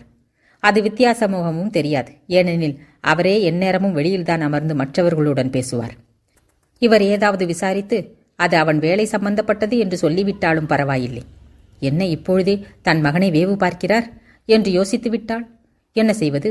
முதலுக்கே மோசமாக அல்லவா போய்விடும். நல்ல சம்பந்தம் வேறு. இதை விடவும் ராமலிங்கத்திற்கு மனமில்லை. அருகில் மானசா வேலையில் இருக்க மருமகன் இருக்காப்பலையா என்றார் தோரணையாக. இருவரில் யாரை குறிப்பிடுகிறார் என்று தெரியாவிட்டாலும் மருமகன்னா ஒருவேளை ஆனந்த் சாரோட மாமனாரோ என்று எண்ணி பொதுவாக உள்ளே இருக்காங்க என்றாள். உன் பேர் என்ன என்று பெரிய குரலாக கேட்டதில் எதுக்கு என் பேரு என்று கேட்க நான் துடித்த போதிலும் மானசா என்றாள் பொறுமையாக. நீ என்ன படிக்கிற? ஏன் கேட்குறீங்க? இல்லை, நம்ம மருமகன் ஆஃபீஸில் வேலை பார்க்குறியே அதான் கேட்டேன். ஆமாம், எங்கே இருக்க என்று அடுத்து அவர் கேட்க கேள்விகள் அனைத்தும் மானசாவின் பொறுமையை அதிகம் சோதித்தன. ஒன்றுக்கும் ஒரு வரிக்கு மிகாமல் அவள் அளித்த பதிலில் அவர் முகம் கடுப்பாவது அவளுக்கு அப்பட்டமாக தெரிந்தது. ஏனெனில் அதில் அவர் கேட்டதற்கான எந்த விளக்கமும் இல்லை. திமிர் போல இந்த பெண் என்று அவருக்கு தோன்ற மேலும் சோதிக்காமல் ரமேஷ் எழுந்து வந்தான். அவன் இங்கே வந்தான். போடா, இல்லைன்னா உள்ளே வந்து உட்காந்துட போறாரு என்று ஆனந்தல்லவா உள்ளிருந்து அனுப்பி வைத்தான். வாங்க மாமா, என்ன இந்த பக்கம் என்று இவன் வந்து அமர்ந்து வினவ, சும்மா நம்ம மீனுவையும் பேத்துவையும் பார்த்துட்டு போகலாம்னு வந்தேன். அப்படியே உங்களையும் ஒரு எட்டு பார்த்துட்டு போகலாம்னு என்று பெரிதாக புன்னகைத்தார். எதற்கு வந்திருப்பார் என்று இவன் அறியாததா? ஏற்கனவே ஒரு பெண்ணை பக்கத்தில் குடி வச்சு பாதுகாக்க முடியல, இதில் 2வது பெண்ணை நான் கட்டவா என்பது ரமேஷின் மனக்குமுறல். முன்னர் என்றால் ஆர்வமாக பார்த்திருப்பானோ என்னவோ. கணவர் வெளிநாட்டில் இருக்க அருகில் உள்ள தந்தை ஊர், சொல்லப்போனால் அடுத்த ஸ்டாப்பில் இருக்கும் ராமலிங்கத்தின் வீட்டிற்கு போய்விட்டு இரவு 10 மணிக்கு ஆட்டோவில் மீனா வீடு திரும்புவதே ரமேஷிற்கு பக்கென்று இருக்கும். இதுக்கு ஏமா நம்ம வீட்டில் குடி வைக்கணும்? அவங்க அப்பா வீட்டிலே இருந்திருக்கலாமே என்று மீனாட்சியை இவன் கடிந்தாலும், புருஷனும் வெளிநாட்டில் தனியாக இருக்கிறா, பிள்ளைய வச்சுக்கிட்டு அப்பா வீட்டுக்கு தானே போகிறா, அங்கே சின்ன வீடு தானே, இங்கே குடியிருக்கிறாங்க என்று விடுவார் மீனாட்சி. அந்த வகையில் அவருக்கு கொஞ்சம் இரக்க பார்வை. ஆனால் அவளும் ரேணுகாவும் ஷாப்பிங் என்ற பெயரில் கடைகளை அலசு அலசு என்று அலசினாலும் பரவாயில்லை. விவேக்கின் வயதுள்ள மகளையும் வேறு இழுத்து கொண்டு தந்தை வீட்டுக்கும் இங்கும் அலைவாள். காலம் இருக்கிற நிலையில் இதுங்க வேற பயமே இல்லாமல் நல்ல வேள் நம்ம கல்யாணம் பண்ணலை என்று ரமேஷே இவர்களை தற்போதெல்லாம் கண்டுகொள்வதில்லை. மேலும் என்ன விஷயம் என்பது போல இவன் பார்க்க, சாயங்காலமே வீட்டுக்கு வருவீங்கன்னு பார்த்தேன் என்று அவர் இழுக்க, இதுக்கு நாம் சாயங்காலத்திலிருந்து நாம் என்னெல்லாம் செஞ்சோன்னு இவர்கிட்ட விளக்கணுமோ என்பது போல இவனும் பதில் பார்வை பார்த்தானே தவிர எதுவும் பேசினான் இல்லை. பின்பு அவரே, சாயங்காலம் எங்கே ஆளையே காணோம் என்று நேரடியாகவே கேட்டுவிட, ஜெயிலுக்கு போனேன் என்றான் சிரிக்காமல். ஆனால் மானசாவிற்கு புன்னகை வந்துவிடும் போல இருந்தது. அவள்தான் அறிவாளே, இன்று மாலை வேளையில் அவன் நீதிமன்றத்தில் இருந்தான் என்று. அவளே அறியாத ஒன்று அவளை நீதிமன்றத்தில் பார்த்த ஞாபகத்தில்தான் இங்கும் பார்க்க வந்தான் என்பது. உருகி உருகி காதல் ஒன்றும் பிறந்திருக்கவில்லை. ஆனாலும் ஒரு ஆர்வம், என்ன உள்ளது இந்த பெண்ணிடம் என்று விஜய் உதவுகிறான் என்பது போல. விஜய் அன்று மானசாவை குறித்து சொன்னவையெல்லாம் இவனை பொறுத்தவரை சாதாரணமே. வேறு ஆண்கள் என்றால் எப்படி எடுத்திருப்பார்களோ ஆனால் ரமேஷை பொறுத்தவரை என்ன பிரச்சனையோ அவளுக்கு என்பதோடு விட்டுவிட்டான். விஜய் இதில் இறங்கியிருக்கிறான் என்பதால் நல்ல பெண், நிச்சயமாக நல்ல குடும்பம்தான் என்பதில் இவனுக்கு எந்த சந்தேகமும் இல்லை. மேற்கொண்டு மானசாவும் எதிலும் ஒட்டாமல் தான் உண்டு தன் வேலை உண்டு என்றிருக்க ஒரு ஆர்வம் அவளை பார்ப்பதில் வந்திருந்தது. ராமலிங்கம் மருமகனே என்று அழைத்ததில் கல்யாணமே முடியல, அதுக்குள்ள மருமகனா என்று வேறு எண்ணி புன்னகைத்தாள் மானசா. உறவு முறைக்குள் அப்படி உரிமையாய் அழைப்பதுதான் என்றாலும் அப்படி யாரையும் இவள் கண்டதில்லை. என்ன மருமகனே, ஜெயிலுக்கா என்று அவர் துருவி விசாரிக்க, ஆமாம் மாமா, ஒரு கிளையண்ட்டை பார்க்க போயிருந்தேன் என்று பேச ஆரம்பித்து இவன் பேசியது எல்லாமே முழுக்க முழுக்க ஆங்கிலம்.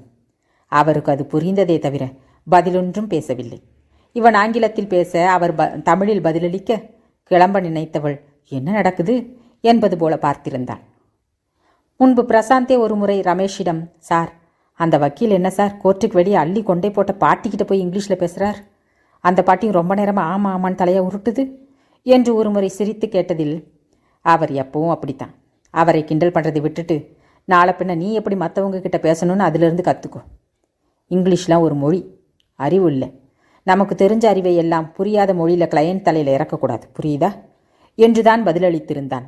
இடத்திற்கு ஏற்றாற் போல இலகுவாக பழகும் நம்சாரா இங்கு இவரிடம் ஆங்கிலத்தில் பேசுகிறார் என்று மானசா வேலை செய்வது போல கவனமாக இருக்க, சிறிது நேரத்தில் இதற்கு மேல் இவனிடம் நமக்கு தாங்காது, இன்னொரு நாள் பார்க்கலாம் என்று ராமலிங்கம் கிளம்பியிருந்தார். உறவுக்காரர் கிளம்புங்கள் என்று இவனாலும் வெளிப்படையாக சொல்ல முடியாது, அதனால் இப்படி. ஆனால் மனதிற்குள் இன்னைக்கு மானசாவை பற்றி தான் இவங்க வீட்டில் விடிய விடிய பேச போகிறாங்க, எங்கள் அம்மாவை எங்கிட்ட கேட்காது இவருக்கு என்ன என்பது போல ரமேஷின் எண்ண ஓட்டம் இருந்தது. ஏனெனில் கிளம்புகின்ற மனிதர் சும்மா போகாமல், என்ன மருமகனே, இந்த பொண்ணு ஒன்றும் அவ்வளவு மரியாதை தெரிஞ்ச பொண்ணு மாதிரி தெரியலையே, எங்கிட்டேயே வகையில்லாமல் குண்டக்க மண்டக்க பேசுது, வர்ற கிளையண்ட்டுக்கிட்டையும் இப்படி பேசுனா நாளைக்கு உங்களுக்கு தானே பாதிப்பு, எப்பவும் போல பையன்களையே வேலைக்கு வச்சுக்க வேண்டியது தானே என்று காதை கடிக்காத குறையாக இவனிடம் முணங்கிவிட்டு சென்றிருந்தார். அவர் கீழே இறங்கியிருக்க, அவர்கிட்ட என்ன பேசுன என்றான் நேரடியாக. நானா எதுவும் பேசலை, அவர் கேட்டதுக்கு பதில் சொன்னேன், அவ்வளவுதான் என்றால் அமைதியாக. மரியாதையே இல்லாத மாதிரி பேசுகிறதா சொன்னார்? கேட்டதுக்கு பதில் சொல்கிறதே மரியாதை தான், ஆனால் என்கிட்ட அவர் ஏன் மரியாதையை எதிர்பார்க்கிறார் என்றாள் மிக அமைதியாக. குரல் உயர்த்தி பேசவில்லைதான், ஆனால் அவர் குறித்து பேசினால் என் பேச்சு இப்படித்தான் இருக்கும் என்பது போல ஒரு முகபாவனை மானசாவிடம். இன்னும் இன்னும் அவளை பார்த்து கொண்டே இருக்க வேண்டும் என்பது போல ரமேஷிற்குள் ஒரு உந்துதல். அவர் என் மாமா. ஓ, அப்போ நீங்கள் தான் மரியாதையாக பேசணும், நான் ஏன் என்று விட, வயசில் பெரியவர், கேட்டதுக்கு ஒழுங்காக பதில் சொல்லி இருக்கணும் தானே, இப்படித்தான் பெரியவங்கிட்ட பேசுவியா என்றான் குரல் உயர்த்தி. முதல் முறையாக இருவருக்கும் முட்டிக்கொண்டது. இருவருமே இப்படி ஒரு சூழலை எதிர்பார்க்கவில்லை. அத்தியாயம் 12. ஒரு சனிக்கிழமை இரவு வேளை மணி 8 தாண்டி ஓடிக்கொண்டிருக்க, நீண்ட நாட்களுக்கு பிறகு அதிசயமாய் வீட்டில் உணவினை உண்டு கொண்டிருந்தான் ரமேஷ். விவேக் விளையாண்டு கொண்டிருக்க டிவியையும் போட்டு அலற வைத்து கொண்டிருந்தனர். ஃபோன் ஒரு பக்கம் ஒலிக்க, ஒழுங்கா சாப்பிட்டு தான் போகிறேன், இல்லை என்ன பண்ணுவேன்னு எனக்கே தெரியாது என்று கரண்டியால் அடிக்காத குறையாகத்தான் செல்போனை இவன் கையில் திணித்துவிட்டு போனார் மீனாட்சி. ஏதாவது கேஸாயிருந்தா வேறொரு வக்கீலுக்கு மாற்றிவிடலாம் என்று எடுத்து பார்க்க அழைத்தது மொழி. அவள் பெயரை ஸ்கிரீனில் பார்த்ததும் அவசரமாக எடுத்து, சொல்லுங்க சிஸ்டர் என்றான். ஏனெனில் மொழி அவ்வளவாக அடிக்கடி ஃபோன் செய்து பேசும் பெண் அல்ல. தவிர விஜயே இப்பொழுதெல்லாம் எப்போதாவது தான் அழைப்பான் என்னும்போது மொழி அழைத்தது இவனுக்குள் ஒரு பரபரப்பை ஏற்படுத்தி இருந்தது. ஒருவேளை அன்னிக்குத்தான் ஏதாவது பிரச்சனையோ, அண்ணனிடம் சொல்லுவதற்கு பதில் நம்மை அழைக்கிறாளோ என்றொரு யோசனை. ஏனெனில் விவேக்கின் அன்னை ஜானகி இப்பொழுது 2வது உண்டாகியிருக்கிறாள். சுகப்பிரசவம் ஆக வேண்டும் என்று புலம்பலாய் புலம்பி இப்பொழுது மொழியிடம்தான் அவள் செக்கப் செய்ய சென்று வருவது. 8 வருடம் கழித்து உண்டாகியிருக்கிறாள். நல்லபடியாக குழந்தை பிறக்க வேண்டும் என்ற எண்ணம் வீட்டில் எல்லோரிடத்திலும். அதை கொண்டு இவன் என்னவோ என்று நினைத்து பேச, அண்ணா கொஞ்சம் மானசா ஹாஸ்டல் வரைக்கும் போக முடியுமா, நான் ஹாஸ்பிட்டலில் இருக்கேன் என்றாள் மொழி. ஏதும் பிரச்சனையா என்று கேட்க, பிரச்சனைதான்ண்ணா, ஆனால் எந்த அளவும் தெரியல, மானசா யாரையோ அடிச்சிட்டாளாம், அந்த பெண்ணோட பேரண்ட்ஸ் வந்திருக்காங்க போல, மானசாவுக்கு ஃபோன் பண்ணால் எடுக்க மாட்டேங்கிறா, நீங்கள் போகிறீங்களா என்றாள் டென்ஷனாக. தற்போதெல்லாம் மானசாவுடன் ரமேஷ் முகம் கொடுத்து பேசுவதே இல்லை. ஒரு பாதாம்பாலுக்கே பஞ்சம் என்றானது. அன்று ரமேஷிற்கும் மானசாவிற்கு முட்டிக்கொண்டதில் இவனின் கேள்விகளுக்கு மானசாவின் முகம், உன் கேள்விகளை நான் ரசிக்க மட்டுமில்லை கேட்கக்கூட விரும்பவில்லை என்பது போன்ற பாவனைக்கு மாற அவளை கேஸ் சம்பந்தமாக ஏதாவது கேட்டிருந்தா பதில் சொல்லியிருப்பேன். சொல்லப்போனால் எனக்கே இங்கே ஒன்றும் தெரியாது. நீங்கள் கொடுக்கறத செய்கிறேன். அப்போ அவருக்கு என்கிட்ட பேச என்ன இருக்கு என்றாள் நிதானமாக. ஆனால் மனமோ டஜன் கணக்கில் இவனை மானக்கேடாக அர்ச்சித்தது. இவ்வளவு நாட்களும் மனதிற்குள் அவன் குறித்து சார் சார் என்று நினைத்தவள் இப்பொழுது இதுக்கு மேலே ஏதாவது கேட்ட உனக்கு மரியாதையே இல்லை என்று ஊறு போட்டு கொண்டிருந்தாள். இடது கை சுடிதாரின் பாக்கெட்டை இயல்பாக தடவ அதில் ரமேஷ் ஏற்கனவே கொடுத்திருந்த பணம் தட்டுப்பட்டது. விடுதியில் பணம் வைப்பதில்லை. ஏற்கனவே செலவு செய்யாமல் இருந்ததில் பணம் அப்படியே இருக்க, நீயாச்சு உன் பணமாச்சு, இந்த படிப்பை எனக்கு வேண்டாம் என்று ஊரை பார்த்து கிளம்பி விடுவோமா என்றிருந்த எண்ணம் நொடியில். ஆனால் அதுவும் முடியாது. அப்பா அம்மா இருவரும் பயந்து அழுதே கரைந்து விடுவர். அதைவிட விஜய், யோகேஷ், தமிழ், முக்கியமாக மொழி விடமாட்டாள். வேலைகளை விட்டுவிட்டு தன்னை தேடி ஊருக்கே வந்து விடுவாள் என்று மானசாவிற்கு தெரியும். ஒரு வாரம் கூட முழுதாக முடியவில்லை. இவனோடு முட்டிக்கொள்ள வேண்டுமா என்று தோன்ற அமைதியாக நின்றாள். ரமேஷோ பேசுறதெல்லாம் பேசிட்டு அமைதியாக நிற்கிறத பாரு, தேஞ்ச மூஞ்சுக்காரி என்று நினைத்தவன் சட்டென்று சே இப்போ அப்படி இல்லையே, கொஞ்சம் பாலிசா வேற இருக்கா, என்ன பண்ணியிருப்பா முகத்தை என்று யோசனை ஓட அதை விடுத்து என் மாமாங்கிறதுக்காக மரியாதை தர சொல்லலை. வயசில் பெரியவர் ஏதாவது கேட்டா முகத்தை உம்முன்னு வைக்காம 2 வார்த்தை யாராக இருந்தாலும் பேசு, தப்பு இல்லை. நாம் அவாய்ட் பண்ணுறோம், மதிக்க மாட்டேங்கிறோன்னு அவங்களுக்கு தோணக்கூடாதுல்ல. நம்மளை யாராவது அப்படி ட்ரீட் பண்ணா நமக்கே பிடிக்காது தானே. தவிர மற்றவங்க விடிய விடிய பேசுறதுக்கு நாம் ஒரு விஷயமா இருக்கணுமா என்ன என்று இவனும் தன்மையாக பேசி கேள்வியில் முடிக்க ம் ம் என்பது போல தலையை ஆட்டியவள், நானும் அவரை மரியாதை இல்லாமல் பேசலை, வாங்க போங்கன்னு தான் பேசினேன் என்று பதில் அளித்துவிட்டு நான் கிளம்புறேன் என்று நிற்க பிடிக்காமல் கிளம்பியும் விட்டாள். சார் என்று அவள் உச்சரிக்கவே இல்லை. ரமேஷின் முகத்தில் பெரிய புன்னகை அவள் அளித்த பதிலில். ஆனந்த் வெளியே எழுந்து வந்தவன், என்னடா தனியாக சிரிக்கிற, மணி 10 போகுது, உன் மாமா போயாச்சா, அப்படி என்ன காமெடி பண்ணிட்டு போனாரு என்று கதவை திறந்து வர அவர் இல்லை என்றான் இன்னும் பெரிய புன்னகையாக. அப்புறம் ஒன்றுமில்லை என்று சொன்னாலும் மானசாவின் நான் வாங்க போங்கன்னு தான் பேசினேன் என்ற டயலாக் ஞாபகத்தில் நிற்க இன்னும் சிரித்து கொண்டே அமர்ந்திருந்தான். லூசு மாதிரி சிரிக்காதடா, ரேணுகாவை அடுத்த மாதமே உனக்கு சொல்லிட்டாரா? லூசு மாதிரி சிரிக்காதடா, ரேணுகாவை அடுத்த மாதமே உனக்கு முடிக்கிறதா உங்கள் மாமா சொல்லிட்டாரா என்று இன்னும் ஆனந்த் வெறுப்பேற்ற புன்னகை மறைய, ஏண்டா அதை வேற ஞாபகப்படுத்துகிற என்று சாதாரண நிலைக்கு மாறினான். இப்போ கரெக்டாக இருக்கு, நீ மட்டும் தனியாக சிரிச்சா எனக்கு கடுப்பாகுதில்ல என்று ஆனந்தும் அவன் கேசுகட்டுகளை எடுத்து அடுக்கி வைத்துவிட்டு வீட்டுக்கு திரும்ப, நீ போ நண்பா, நான் அடைச்சிக்கிறேன் என்றான் ரமேஷ்.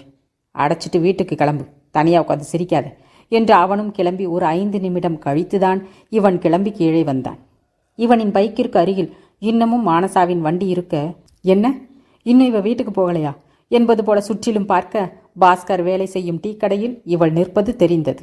அருகில் இருவர் நின்றிருக்க மானசாவை இடிக்காத குறையாக அவர்கள் நின்றதில் நிச்சயம் அவர்கள் இருவரும் இவளின் தோழிகளாகத்தான் இருக்க வேண்டும் என்பது இவன் கணிப்பு. இந்த சிரிக்காத மூஞ்சிக்கு ஃப்ரெண்ட்ஸ் வேற, ஏற்கனவே கேள்வி கேட்டு டென்ஷன் ஆக்கிட்டோம், இனி இவகிட்ட பேச்சை குறைச்சிக்கணும் என்று இவன் வண்டியை திருப்ப இவன் வண்டி சத்தத்தில் அவர்கள் இவனிடம் வந்தனர். கிட்டத்தட்ட லாவண்யா மற்ற 2 பேரையும் இழுத்து கொண்டு இவன் அருகில் வந்தாள் என்பதே உண்மை. கீழே மானசா வந்தபோதே இருவரும் மணி 10 போகிறதே, இன்னும் வரவில்லை என்று இவளை தேடி வந்திருந்தனர். அதுவும் பெனாசிர் பர்த்தாவையும் அணிந்து முகத்தையும் கர்ச்சீப் வைத்து மூடி, இந்நேரம் வெளியே வந்தேன், எங்கள் வீட்டுக்கு நியூஸ் போச்சு, நான் தீந்தேன் என்று புலம்பிக் கொண்டு நிற்க, அதான் வார்டனே போயிட்டு வாங்கன்னு சொல்லிட்டாங்களே என்று சமாதானம் செய்து கொண்டிருந்தாள் லாவண்யா. மானசா இருவரையும் கண்டு, நானே வந்திருப்பேனே, ஏன் நடந்து வந்தீங்க என்று கேட்க தன் பயத்தை மீறி, மணி என்னாச்சு தெரியுமா, இன்னும் உன்னை காணோமேன்னு வார்டன் கிட்ட சொன்னோம், நீ வேற அனுப்பின மெசேஜுக்கும் பதில் சொல்லலையா, பக்கம்தானேன்னு நாங்களே கையோட கூட்டிட்டு வரோம்னு வார்டன் கிட்ட சொல்லிட்டு வந்தோம் என்றாள் பெனசிர்.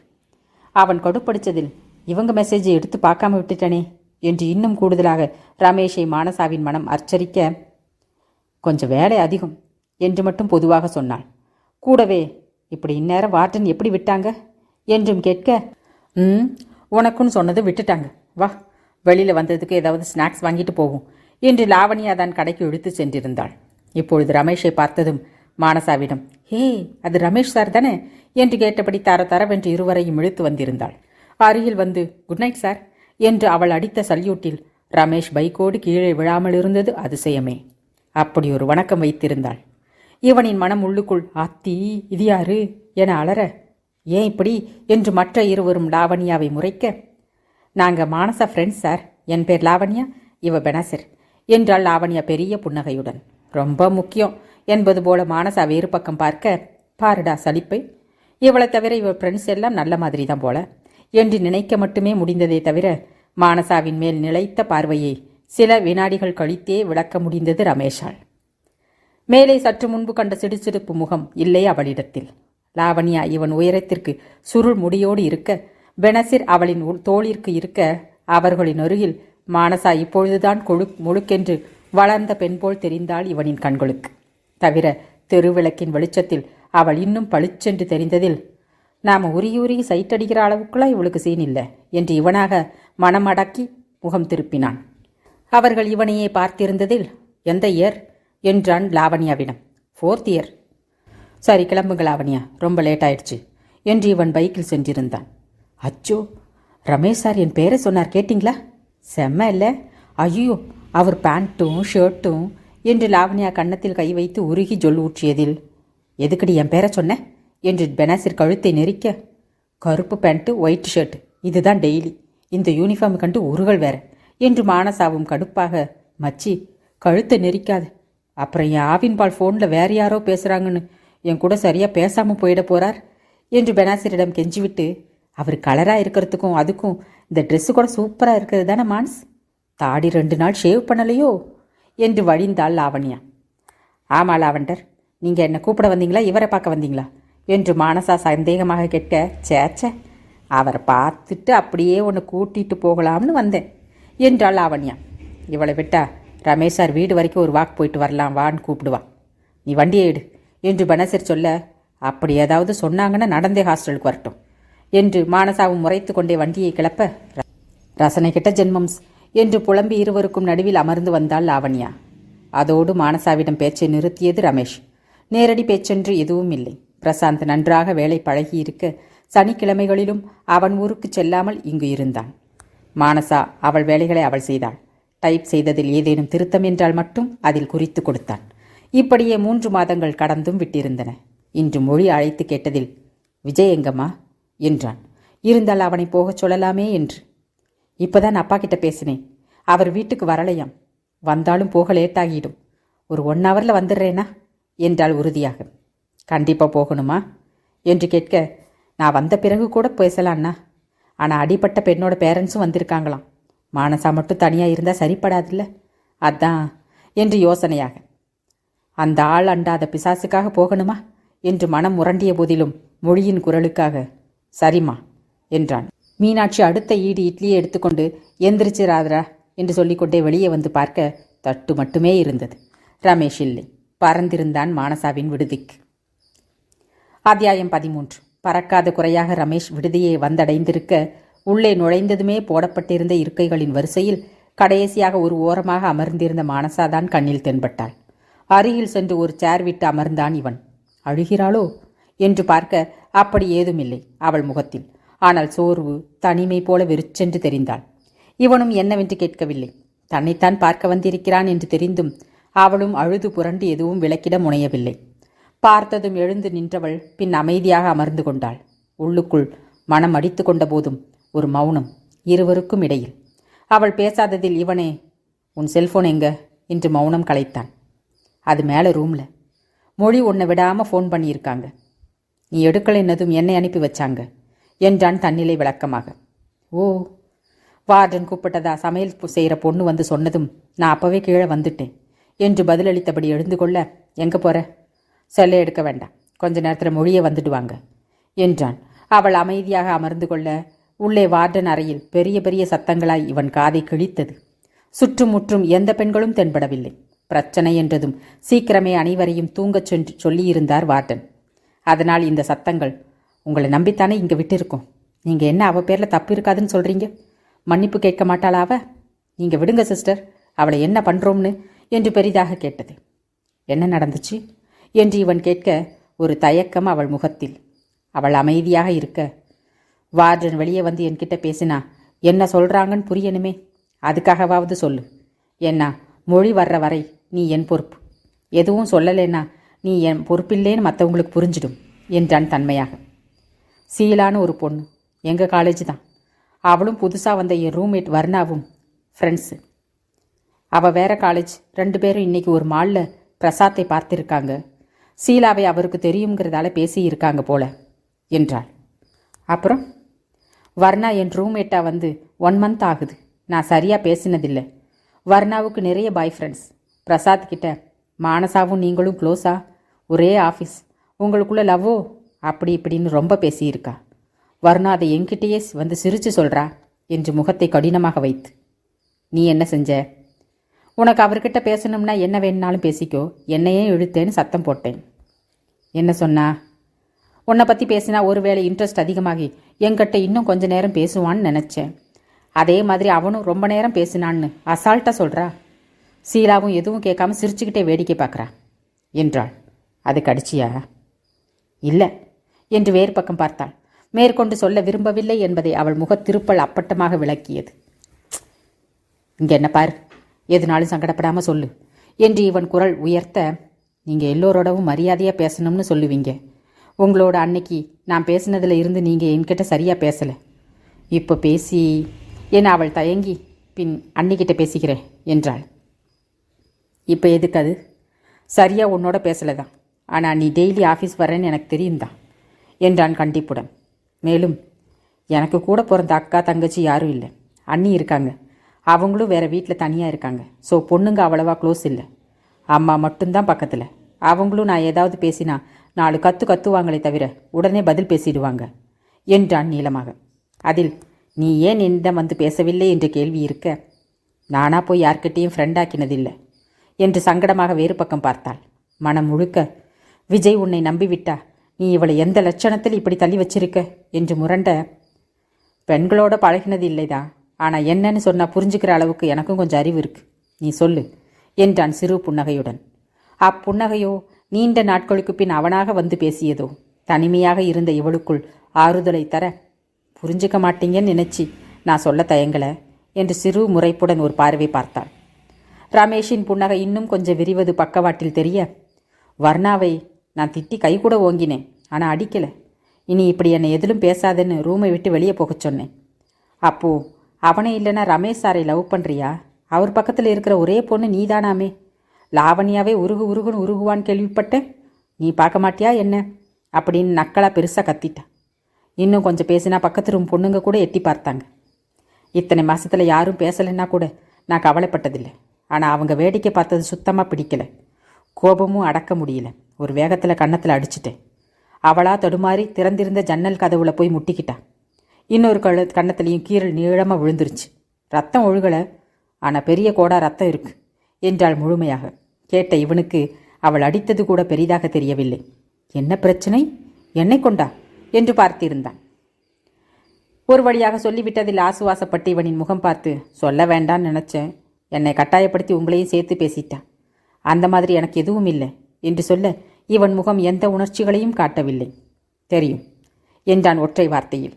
என்ன தெரியும்? நீ அந்த மாதிரி என்னை நினைச்சிருக்க மாட்டேன்னு என்றான் விளக்கமாக. தெரியும் என்ற அந்த ஒற்றை சொல் அவ்வளவு நிம்மதியை தருமா? அவளுக்கு அந்த நிமிடம் அப்படித்தான் இருந்தது. தன்னை புரிந்து கொண்டானே என்ற நிம்மதி அவள் முகத்தில் பரவ, தேங்க்ஸ் என்று அவள் உச்சரிக்கவில்லைதான்.